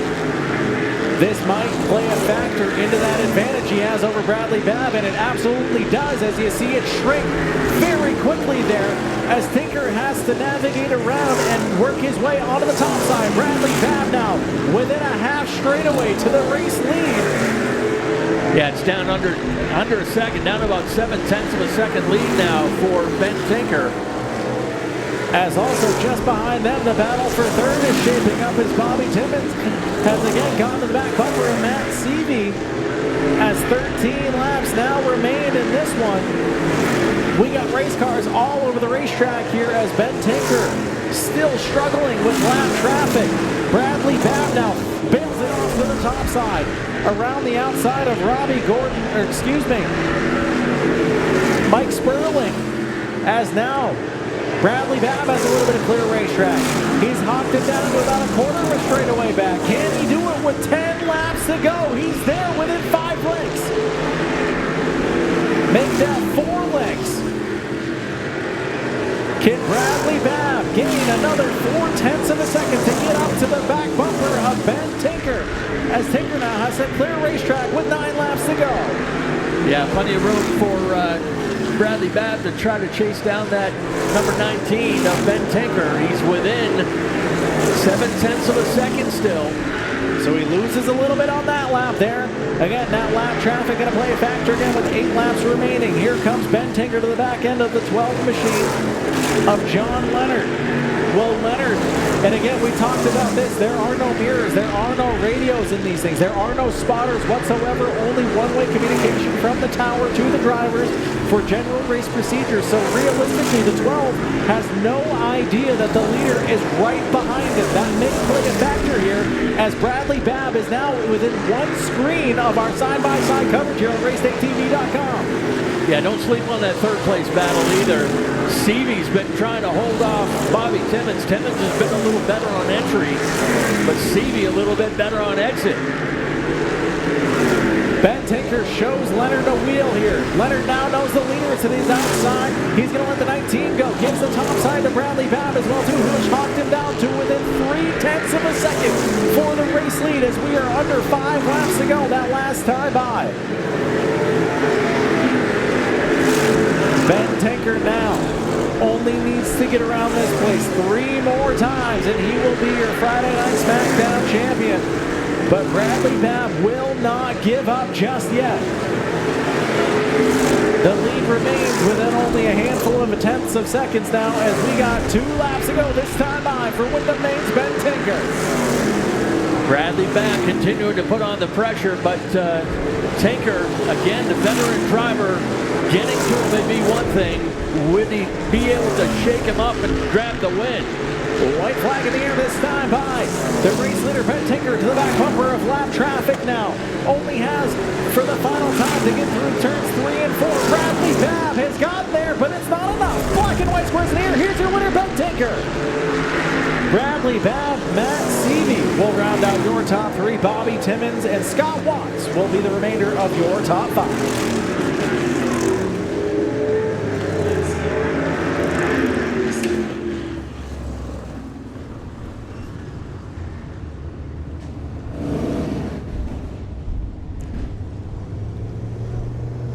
A stout run for that number 19 of Ben Tinker. Got the lead early on that restart from Rusty Poland and never looked back. Bradley Babb made it a race and closed in within a couple car lengths a couple times, but not able to mount much of a challenge in the closing laps. Closest battle was there for the 3rd and final spot in victory lane between Seavey and Timmons. Seavey holds them off for that 3rd and final spot in victory lane. Again, we want to thank John Burke and his whole crew from the Super Modified Atlantic Charter, the 350 SMAC Super Modifieds.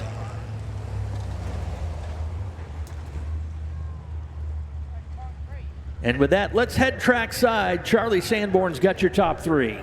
Well, thank you, Ken. And there you had it, folks. That was the main event of the evening, but we are still not done yet. We still have a couple divisions on tap for you here. But how about that? The reason it's called Friday Night SmackDown. How about those Smack Tour drivers, folks? Come on. We had a couple of main invaders come down here to New Hampshire Center of Speed, and coming out of the car, getting on top of the wing is going to be Wyndham Maine's, the number 19 of Ben Tinker.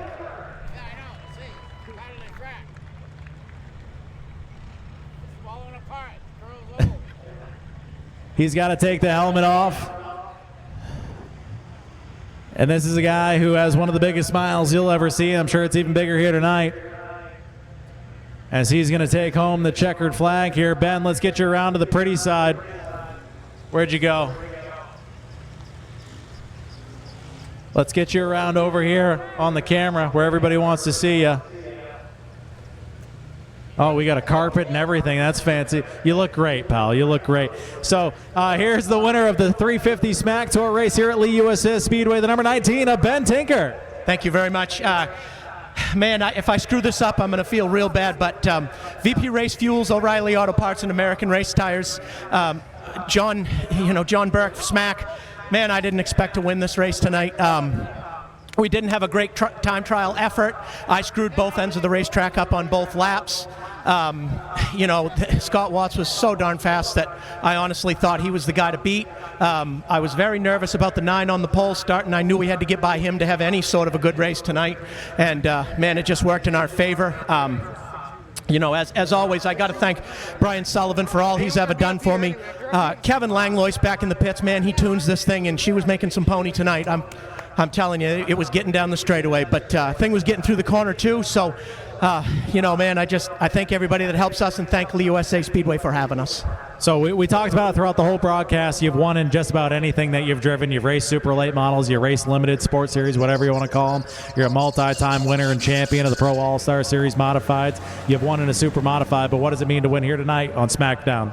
It means it's just, like I said, I did not expect to win this race tonight. We wanted to just, hang on and have a solid night and have a top 3 after what I saw after time trials. But, man, it means the world to me. Every single win is very, very special to me.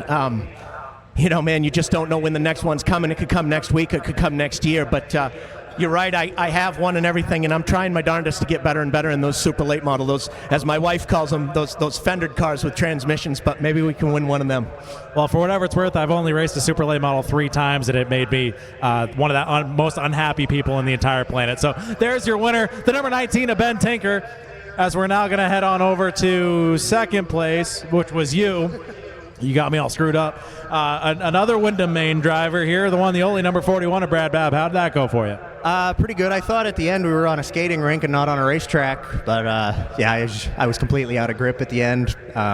Just kind of burned the tires up trying to catch him, but I was behind the 8 ball and had to really dig to get there. But I just want to thank my whole crew, my sponsors, Main Auto Connection, Kaminsky Automotive, Robert Babb Logging. I want to thank VP Race Fuel for helping the series out this year. Thanks to everyone with the Speedway for having us, and thanks to the fans for coming out. So just like Ben, you're another guy. You're from the same exact town. You've won in pretty much everything you've raced. You're multi-time champion of multiple different types of race cars, but you found kind of a home here in the super modifieds. What is it that you like about these things? I like the creativity that you can get away with. The rules are pretty open, so you can try a lot of different stuff, and there's a lot of speed to be found if you want to be creative. Well, there you have it, folks. That's your second place driver, Bradley Babb, as we're now going to round out the rest of our top 3 here. Round of applause for the number 91 of Matt Seavey. How was that? That was great. It's been a long time since I've been here, and the last time I was here, I ended up having a car on top of me, so it was a pretty good finish tonight. Good podium. So obviously this is better than that happening, right? So I assume you didn't do this all by yourself, so who do you have to thank here tonight? I got to thank the guys that helped me out. Car owner Rodney, my friend, my friend Ricky. He owns the motor, he owns the trailer. We all worked together and put all our funds together and put this thing together.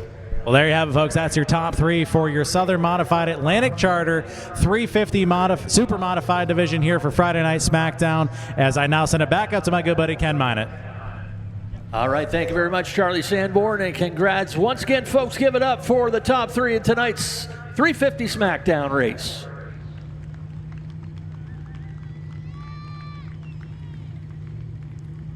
The O'Reilly Auto Parts 6-shooters are locked and loaded over there in the staging area and ready to come out for their feature race tonight on opening night here at Lee USA Speedway. 20 laps for the 6-shooters, and we'll wrap up the show with the Black Flag Podcast Ridge Runners. Be sure to look on the website here for all the race results and upcoming schedule, points updates, and all the good stuff. Anything happening here, be sure to get on that website and follow them on social media. They do a great job on Facebook and such, giving you the upcoming races and all the official results and everything here at Lee USA. So be sure to keep up with them there.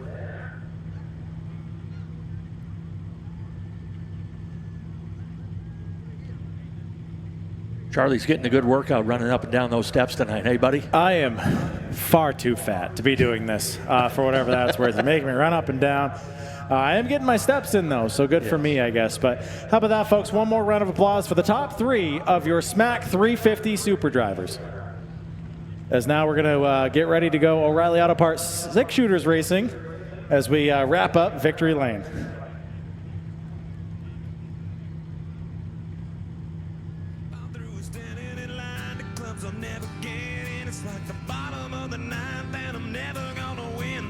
Life hasn't turned out quite the way I want it to be.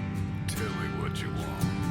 I want a brand new house on an episode of Cribs and a bathroom I can play baseball in, and a king-size tub big enough for 10 plus me. So what you need?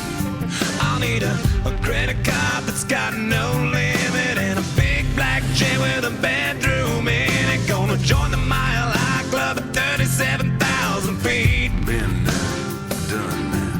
I want a new tour bus full of old guitars. Mine star on Hollywood Boulevard. Somewhere between Cher and James Dean is fine for me. So how you gonna do it? I'm gonna trade this life for fortune and fame. I'd even cut my hair and change my name. Cause we all just wanna be big rock stars and live in hilltop bosses driving 15 cars. The girls come easy and the drugs come cheap. Well, I'll stay skinny cause we just won't eat. And we'll hang out in the coolest bars and the VIP with the movie stars. Every good gold digger's gonna wind up there. Every playboy bunny with a bleached blonde hair. And we'll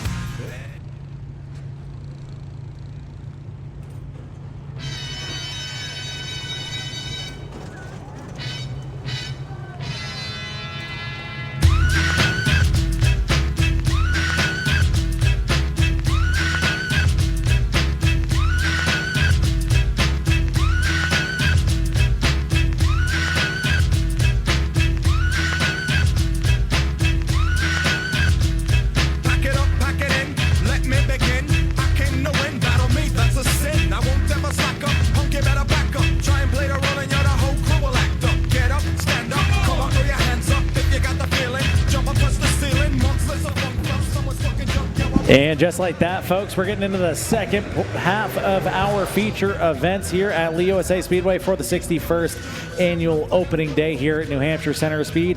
Here are your O'Reilly Auto Parts 6 shooters. On the pole for their feature event, it's going to be Grantham Steve Miller Jr. in the number 79. Into his outside is going to be Manchester's Cody Parker in the 11.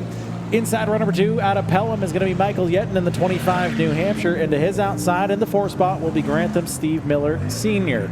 Inside row number 3 out of Rochester is going to be the number 49 of Randy Washburn. Into his outside is Lee's own Thomas Harton in the 85. Inside row number 4 is going to be Lincoln Herschel out of Heartland, Vermont, driving the 8 machine. And starting shotgun on the field here in the 8 spot in the number 50 car out of Pittsfield is going to be good for Michael Casey. 8 cars set the field here for your O'Reilly Auto Parts 6 shooters main event. 20 laps on tap as we get ready to cross them up this time by. 2 more to go, Ken. We've had some super streets. We've had some 350 SMAC Tour drivers go out there. We've had our Crown Vic class, but now we are getting into the portion of the evening where we talked about if there's anybody in the stands or anybody watching, you want to go racing instead of continuing to watch it. It's a great way to do it. This is a great way to enter into the world of motorsports and have yourself an absolute ball. Bring home some incredible hardware presented to us by Synergy Signworks on a weekly basis, and say that you're a race car driver. And now we're going to go green flag racing. Here are your O'Reilly Auto Parts 6 shooters. Down through turns 1 and 2, Steve Miller Jr., who was a rocket ship in his heat race now, is going to go from the pole point down the backstretch with Michael Yetton filling the hole down to the bottom side of Cody Parker now, who is hung out to dry on the top. The silver bullet, Steve Miller Sr., stuck in a sandwich now 3 wide through turns 1 and 2. He breaks away just a little bit. Cody Parker, however, still hung out to dry. Up front, though, it is all Steve Miller Jr. in the number 79 machine. Michael Yetton looking like he's in a new ride for himself. New paint scheme anyway. Trying to hawk him down for the race lead. 18 laps to go to complete of our 20-lap feature event here at Lee USA Speedway. We got a two-car breakaway now down the backstretch. 79-25 leading them. Yeah, that second pack being led.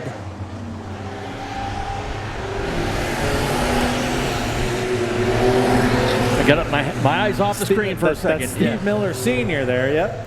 Followed by, I believe, but yeah, we do have a screwed up screen right now, don't we?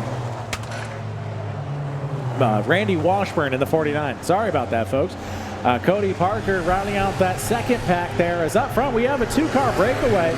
They've got about a half straightaway advantage over the rest of the field here. Steve Miller Jr. He's going to wash up there a little bit down the backstretch here. Yetton with a big run in the 25 New Hampshire is going to look to the bottom side. Can't quite make it stick. As now he's going to get big drive up off the corner. Still peak to the bottom. And now it's just still the two cars. Nose to tail under a blanket down through turns 1 and 2. Up front, Miller Jr. hanging tough as we got one that looks like popping out of, it sounded like popping out of gear here down the straightaway. Yeah, Yetton just keeping pace with the race leader right now. Every once in a while taking a peek to the inside to make sure, keep him honest.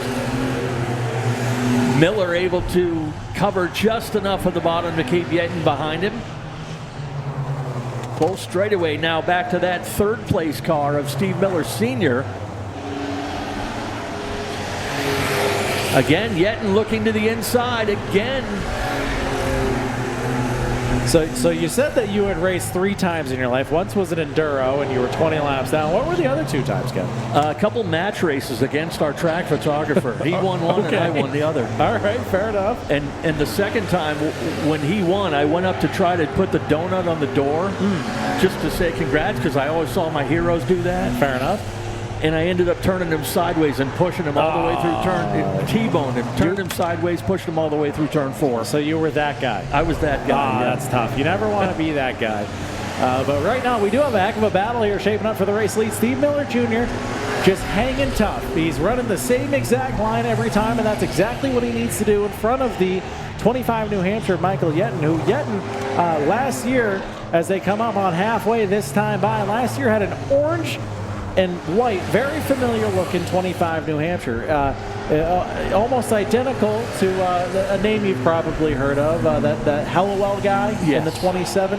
It's a hero of his, right? So he had multiple cars last year, and at one point he busted the other one out, and he put Wayne Hallowell in that car. Oh, no kidding. For a O'Reilly Auto Parts 6-shooter event.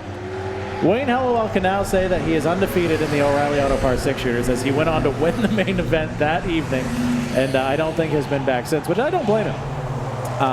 So always cool to have stories like that, and Michael Yetton now still just trying to find his own way into victory lane as he is all over the back bumper, matching times almost identical to our race leader, Steve Miller Jr. here. He's trying to arc it in a little bit higher, get that cut down the backstretch there, get the drive. He's looking, but he can't quite get there, but he's going to fire it in. He's to the quarter panel now. He gets run through the grass just a little bit. Lap traffic going to come into play here. Passing flag out for the 8 car. Graciously gets out of the way of our race leaders, but here comes Yetton to the inside. He's there, Ken. Yeah, Yetton had a look, but Miller able to close the door on him once again. That lap car played a little bit into it, but nice to have them move aside to let them race. Again, great sportsmanship out of all of our O'Reilly Auto Parts 6-shooter drivers here so far. Steve Miller Jr. still hanging tough from the front. He was a rocket ship in his heat race, dominated by about a straightaway. Now that we have the full field out there, Michael Yetton seems to be matching that exact same pace. That beautiful 25 New Hampshire now is going to look high a little bit, do a little bit of a crossover move, but gets squirrely, gets loose up off the corner there, and loses that run that he was going to have. He's going to try it one more time again now down the backstretch here, as we only have 5 laps to go. Big drive here down the backstretch. Yeah, checking the side-by-side, Miller Sr. is all alone in third, so we're looking at the 4th place battle. Is that number 49. Randy Washburn. Same guy. Cody Parker just behind him. Again, we have the battle for the lead and the battle for 4th. Side by side over on RaceDayTV.com. The leaders now starting to starting to maybe get a little bit fed up with each other here as Michael Yett now is going to look to the outside, get a little bit of a point from Chief Starter Dave Tibbetts now as the 25 New Hampshire fires it down to the outside of the race lead. We now are side by side for the top spot as Steve Miller Jr. now is going to try and keep it on the bottom here. Popsicle sticks in the air for the final time for O'Reilly Auto Parts 6 shooters across the line. It's going to be Yetton that time. Yeah, Yetton really making it work on the high side. He's been a lot of the race down low. And now he's keeping Miller pinned to the bottom side. They'll stay side by side, wheel to wheel, fender to fender into turn 3 and 4. Not only is this for the race lead, but Ken, obviously on opening day, it's where we kick off our point system to crown our end-of-year champion. If you can win on opening night, that sets you up for a great rest of your 2025 season, as now the 25 New Hampshire is going to try one more time on the top side. He gets squirrely, he falls back, and up off of turn number 4, it's going to be Steve Miller Jr. for the win. Miller able to hold him off at the stripe, but Yetton made him earn it. Stayed there on the outside for the final 2 laps. Steve Miller Sr. able to lock down that 3rd spot. And the rest of the crew running under the checkers in our O'Reilly Auto Parts 6-shooter 20-lap feature.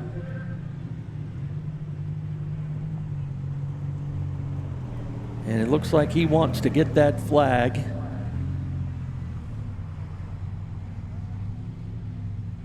Yeah, there is something special about winning on opening day. Everybody comes in here with the goal, and this cat able to deliver here on opening day. He'll parade the checkers around the track one time and come back and meet Charlie Sanborn here in Victory Lane. One more race to go as we've got the Black Flag Podcast Ridge Runners to wrap up the show tonight.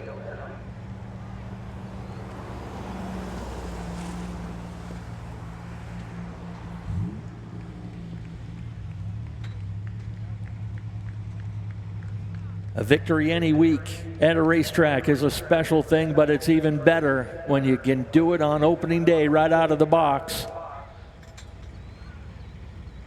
And father and son will be there to celebrate in Victory Lane together as well.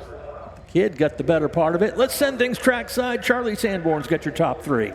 Well, thank you, Ken, and we are down here in Lee USA Speedway Victory Lane for our Advanced Auto Parts Weekly Series feature event winner. He was up front the whole time, but he had a mirror full of Michael Yetton. He's now undoing the belts, has the helmet off, shuts the car down. Gonna put his hat on, grab himself out of the race car. Round of applause for your race winner, the 79 of Steve Miller Jr. Let's get you around here. Obviously, you're no stranger to Victory Lane here at Lee, but now you have started your 2025 season off here right where I'm sure you wanted to be. How is this going to shape up for the rest of the season? Well, if it goes like that, it's going to be a pretty dang good year, I'd say. The old smoke machine got her done once again. Freaking awesome finish with Yetton over there. I know I don't usually say that. We butt heads usually, but that was freaking awesome. But that's just adrenaline's pumping. That's how I want to race right there. I want photo finishes like that every week. Just need to get a couple more cars here. So obviously you don't do it by yourself, so who do you have to thank here tonight? I mean, my sponsors know who they are. They sponsor the best. So, no, I need to thank Stone Leaf Cannabis, Fired Up Pizza, Bolio Concrete. Got a new sponsor coming, More Ways Auto Salvage. My dad, my mom, Lincoln Herschel, Brady Lamont, and Rick Morse. He hasn't been with us much this year, but he's been a huge help over the years, and I just got to shout him out. Well, there you have it, folks. That's the winner of your O'Reilly Auto Parts 6-shooter main event, the number 79 of Steve Miller Jr., as we're going to go head on over and talk to the guy that he was just talking about. Full of his mirror the whole time. You guys beat and banged a little bit, but it was clean for the most part. Here's your second place driver, the 25 New Hampshire of Michael Yetton. Thank you. That's it? I didn't mean to get into his left rear coming out of turn 2 there, but it was a good run. I thought we were going to have a photo finish, but car was shutting off on the outside. So obviously that looked like it was a lot of fun. You guys were rating them pretty clean there. What was your view there? What did you need other than the car shutting down on you to get around him for the race lead? If the car didn't shut down, I think we would have probably had a photo finish. It would have been pretty cool, but it was fun racing with him clean. Who do you have to thank here tonight? Hafner's Fuel, Admiralty Insurance, MTM Flooring. I always forget one. Toro Mayo Industries, DDY Racing, John, my dad, Brianna, Melinda watching on TV, and Travis, and everyone that helps get us here. And that's your second place driver, Michael Yetton, in the 25 New Hampshire. Now we're going to round out our top three. This is my IT guy. Helps me out a little bit on the old Facebook when I don't know how to use anything. There's your third place driver, Steve Miller Sr. How goes it? It was a handful tonight. Unfortunately, I wasn't handling as well as those two were, but it was fun to watch from about a half lap back. But yeah, it was a good fun race. I'm glad to see those two racing clean together. That's always much better for the fans and everybody else involved. It was interesting watching them play nice, obviously, right? But you said you just didn't quite have it. What'd you need to get up to the top two? I'm not sure. I didn't really have a lot of time to work on it because I was trying to pull double duty today. I got a shout out to Ben Bazowski for letting us try the Crown Vics today. That was a blast. It's the first time we ever drove rear drive cars. So I really had a good time with that. Couldn't make the feature because the car misfired, but that was still fun to try. Well, who do you have to thank here tonight? I always have to thank my wife for supporting us at every race, my son for coming out to play, Milne Travel, my hood sponsor, and Harpoon IPA. We have Stone Leaf Cannabis, Fired Up Pizza, Herschel Automotive and Lincoln Herschel, Brady Lamont, and our newest sponsor, my son mentioned, is Moreways Auto Salvage. And that's top three of your O'Reilly Auto Parts six-shooters. As for the last time here tonight, as we get ready for our Black Flag podcast, Ridge Runners, I send it up to my good buddy, Ken Minot. All right, thank you very much, Charlie Sanborn. And again, a nice round of applause for your top three here in the Ridge Runners. Check that, the six-shooters. Again, want to thank you guys for letting me play here tonight, help you guys out down here. A rare opportunity to get down to another track, and always glad to help where I can, and having a good time here working with Charlie tonight. Opportunity to kind of peek behind the curtain and see how other tracks are run too. Always looking at ways to tweak things and improve things at my track as well, so always good to see what goes on at other racing facilities. Final race of the night will be for the Black Flag Podcast Ridge Runners here on opening night at Lee USA Speedway.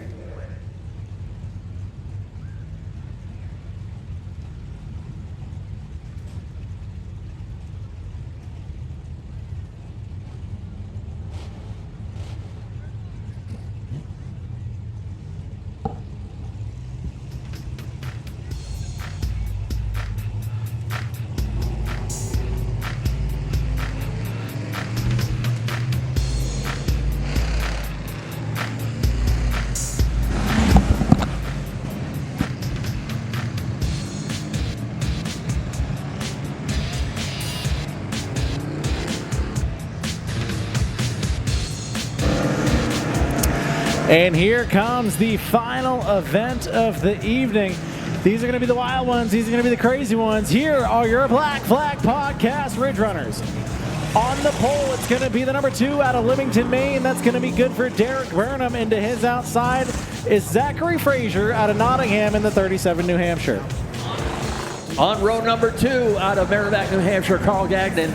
To his outside, the Turtle out of Buxton, Brian Caswell. Inside row number 3 is going to be Buxton, Maine's Trace Ayers in the 63. And starting in the 6th spot, out of Plastow will be Gage Osborne in the 55. Row 4 in the 63, Drew Morse out of Leamington, Maine. To his outside, the 23, Dwight Souther out of Seabrook, New Hampshire. Inside row number 5, out of Atkinson? You get it. Cody Boucher in the 9, New Hampshire. And his outside is Pelham's own Stone Slattery in the number 99. Row number 6, the 77 starts on the inside, Callie Osborne. To the outside, Cameron Weir in the number 66 out of North Conway. We move on back to the second half of our field here in row number 7.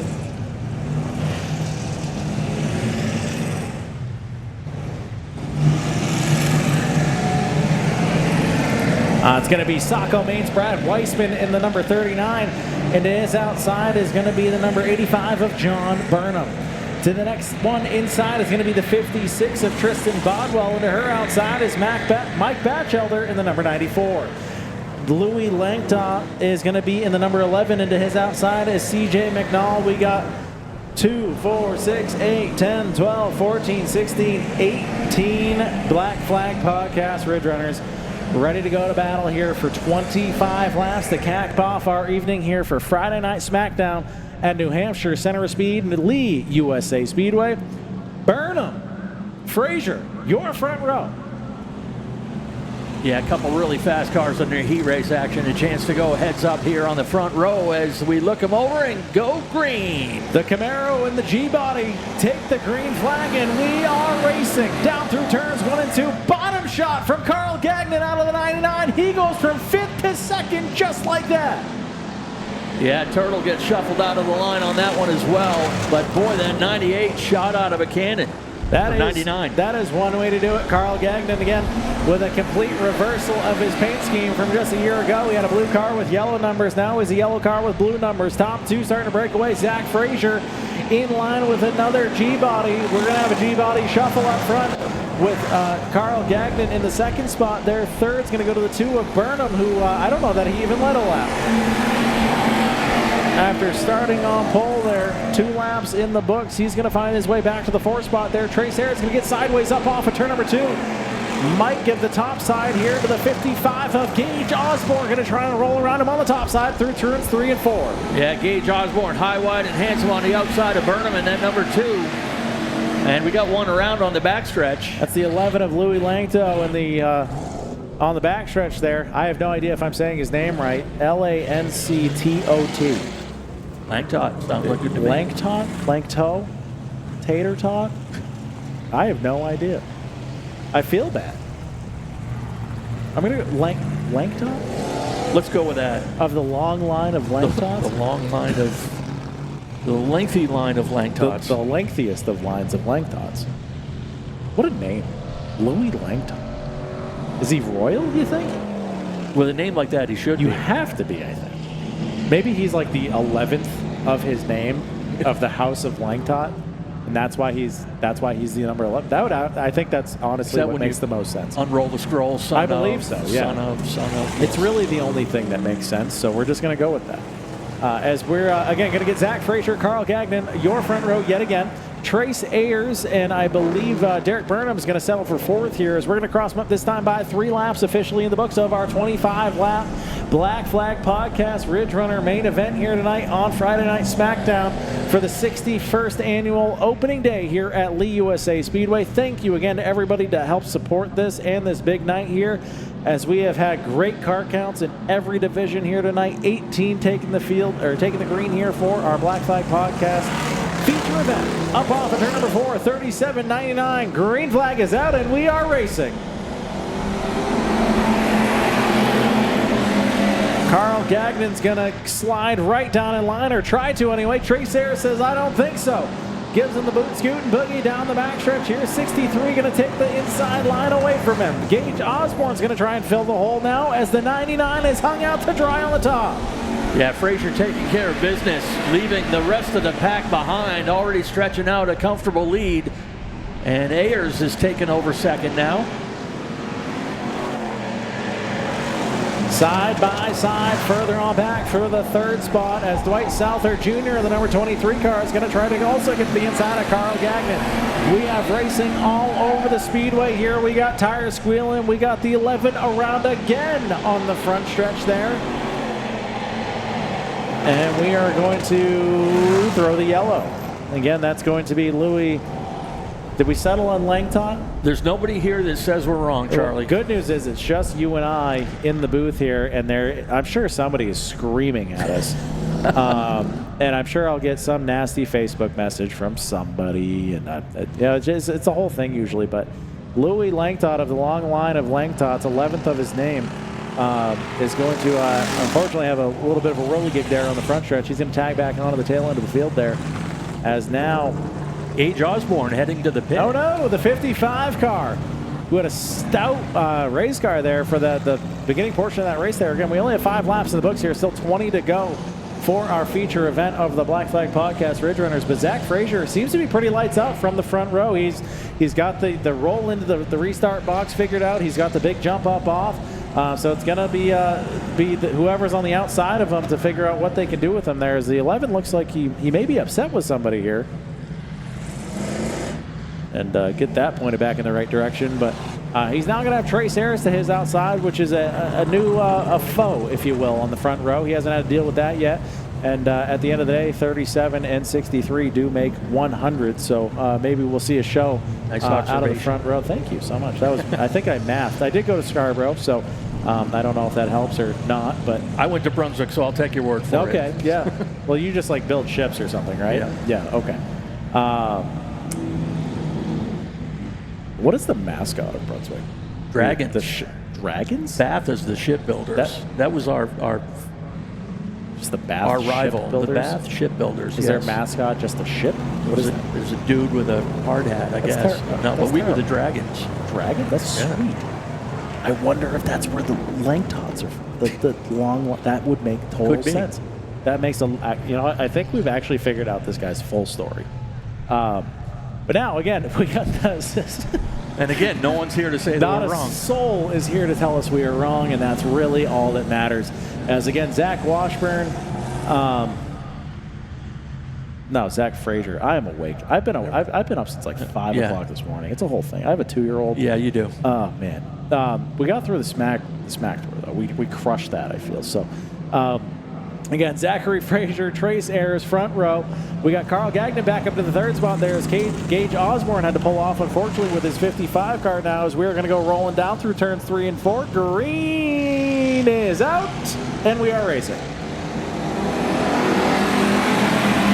Yeah, again, Frazier quickly disposes of that lead pair. Good launch for that number 37. Here comes Carl Gagnon, though, back to the inside for second spot. He's going to try and make quick work of the 63. Gives him a little bit of a hip check there, bringing Dwight Souther along on the bottom side behind him in the 23 car. But Zach Frazier up front, just watching them all get smaller in his rear view. He's already got about 10 lengths back to the 99 New Hampshire of Carl Gagnon now, as we are just under 20 laps to go. 19 to go that last time by 18 this time. Souther's the big mover. He started this race back in 8th and is pressuring now for 2nd. So here's what I'm going to advocate for. The conversation I think that you need to have with John Espernette is what we say, the dual track deal with the Black Flag Podcast Ridge Runners. We got to get them up to the coast, see what they can do up on those high banks as well too, because these guys put on an absolute show. As Trace Ayers now going to get a little bit squirrely there to the inside of that other 99 of Stone Slattery. As Frazier now still just on a Friday night cruise here at Lee USA Speedway, New Hampshire. Center of speed, 10 laps. Going to be complete this next time high. 15 to go for the 37 now. As just behind him, a battle for second is shaping up. Dwight Souther Jr. to the back bumper of Carl Gagnon for second. Just behind them, there's another battle for fourth. Derek Burnham, who was your pole sitter now, has fallen into the clutches of Stone Slattery in that 99 car. So we got battles all over the racetrack here. This is an incredible division that shows such parity, as we got Camaros and Monte Carlos all over the places. We got contact out through turn 3 and 4. Dwight Souther Jr. and Carl Gagnon make contact now as the 99 squirts away just a little bit. But here comes the other 99 of Stone Slattery. He's going to sneak his way up into the fifth spot, excuse me. Yeah, both drivers able to squeeze down low to get that spot away, but what a battle for second. Gagnon holding it, and Souther reloading now for another try for that number 99 car.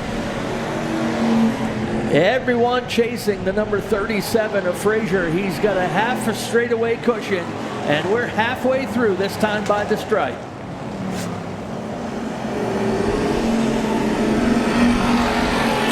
$13 laps down, 12 to go. The 37, Zach Frazier dominating this one so far.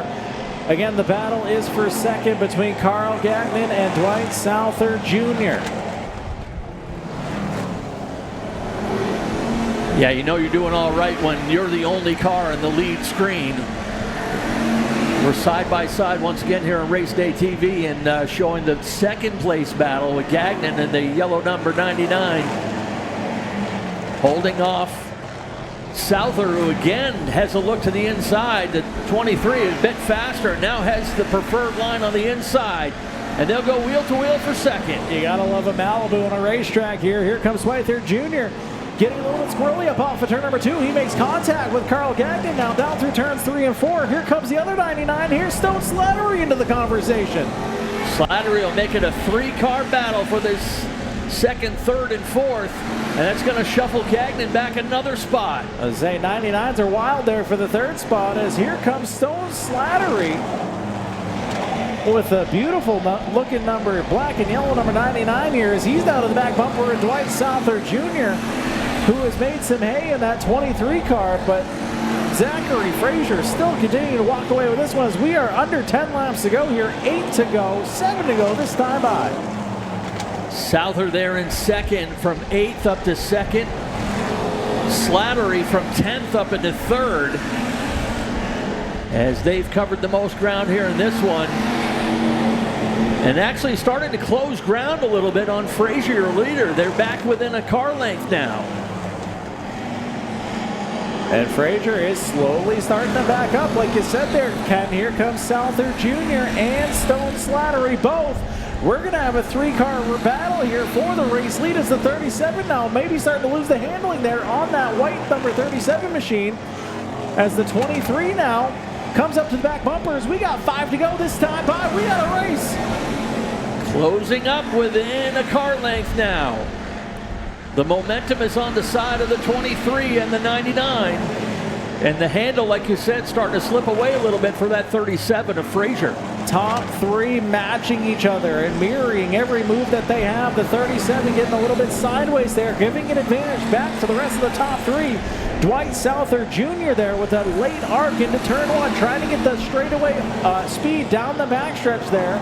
As Stone Slattery now is all over his back bumper. So the 23 in a peculiar position where he's got to be offensive and defensive at the same time as he's going to try the top side. Here comes Slattery to the bottom. Good thing is a lot of clear racetrack up ahead for these 3 guys to get it sorted out. Only the 56 of Tristan Bodwell half a straightaway ahead, but they're going to go side by side for the lead with 2 laps to go. Popsicle sticks in the air this time by. Zach Frazier has led every single lap, and he is trying to hang tough on the top side. Here comes Souther Jr., however, on the bottom. He's got him to the quarter panel.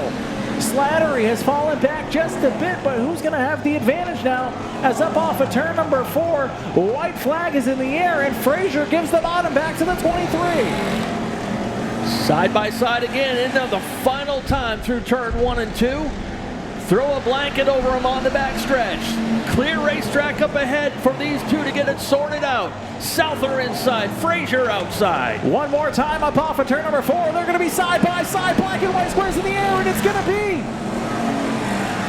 Zach Frazier, your race winner there at the very end by inches, followed by Dwight Souther Jr. in the 23 and the 99 of Stone Slattery. .011 the interval, 11 100ths of a second is the margin of victory for Mr. Frazier in car number 37. Zachary Frazier holding on to right to the end to pick up the win.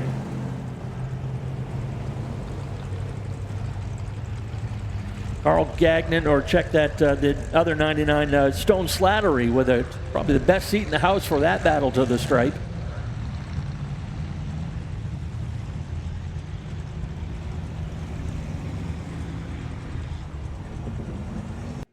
And we'll pay our final visit to Victory Lane one more time. And as we do that, again, we want to thank you folks for making the trip over here to Lee USA Speedway for the 61st annual opening day here at New Hampshire Center of Speed.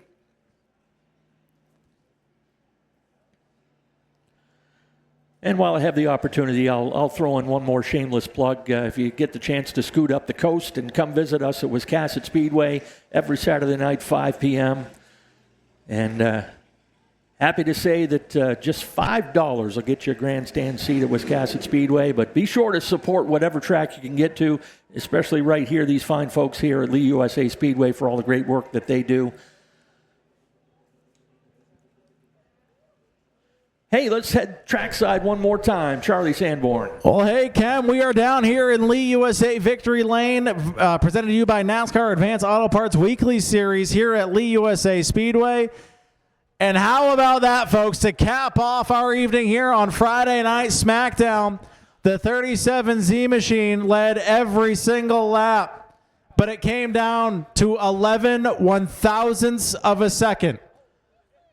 Side by side, inches determined it. He's going to take the wheel off.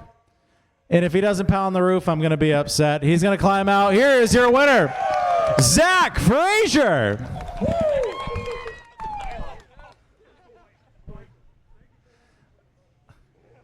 He's going to go straight to second place with a congratulations there. True sportsmanship out of our Black Flag Podcast Ridge Runners, which is what we love to see. Come on down to the pretty side here. You had a huge advantage at one point. It came down to a little advantage. Then it came down to 11 one-thousandths of a second. Talk to us about that one, man. That was an awesome run. First off, thank you for the White for running me clean. He's fast every week. Really appreciate that. Good, clean, hard racing. Car got wicked loose at the end. Messed the setup up, but it is what it is.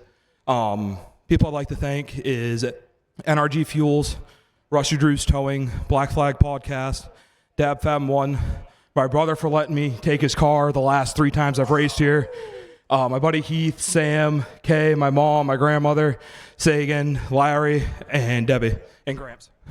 There you have it, folks. That's the winner of your Black Flag Podcast Ridge Runner main event here tonight on Friday Night SmackDown at Lee USA Speedway. We're now going to head on over to our second place driver. He hawked him down. He was there the whole time. You were looking at it, but it came down to 11 one-thousandths of a second. What are you feeling right now, man? Oh, I'm just excited, man. That was probably one of the best races I've ever had, funnest races I've ever had. Car was all over the place, but we made up for it. Got up there quick. It was pretty good. It was better than the heat. The heat were really bad. Did a few adjustments.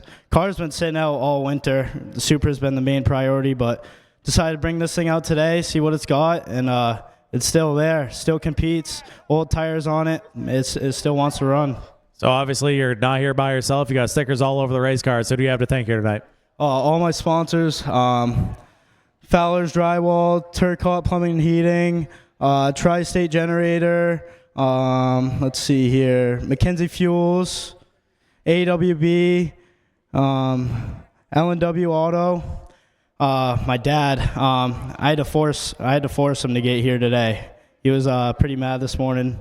We had to do some stuff to the other car, but he came through, I guess, and it was well worth it.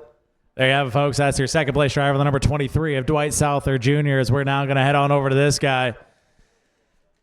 You have a beautiful race car. Thank you. You were part of the battle the whole time. You were just outside of the top 2 there. What's it mean to bring home third tonight? I wasn't expecting that at all.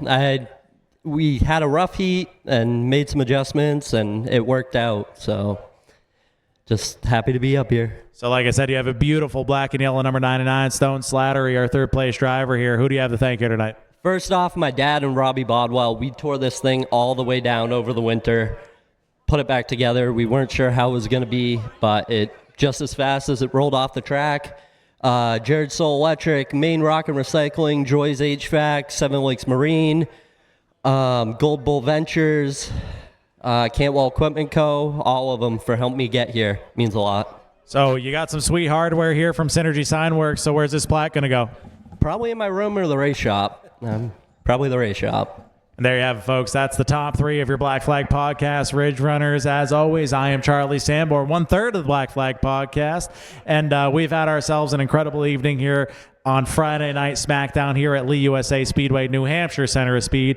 Shout out to the Southern Super Modified Atlantic Charter for coming in, putting on a heck of a show there. 40 laps of some of the best fire-breathing race cars you're going to see in our region. Again, I'm Charlie Sanborn. I've been your host for the evening. I'm going to send it up to the tower one more time to my good buddy Ken Minot. How about you send us home, pal? All right, thank you once again, Charlie Sanborn, and thank the great crew here, Ben Bazowski, John Espernette, and the whole crew here at Lee USA Speedway. Appreciate you guys joining us for opening day number 61 seasons of Maine. I knew I was going to mess up once. New Hampshire Center of Speed. And I really appreciate the invite. I hope I can get down here to join you guys once again. But thank you again. Great night of racing, and I really appreciate it. I know Charlie's making his way back up here, but again, thank you guys very much. Be sure to keep up on what's happening here on the website and social media. Support those sponsors, support those racers, and we'll see you next time. Thank you guys very much. Any parting words, Charlie? My parting words are I'm still too fat for all these stairs, but I'm going to cap it off the way I always do, folks.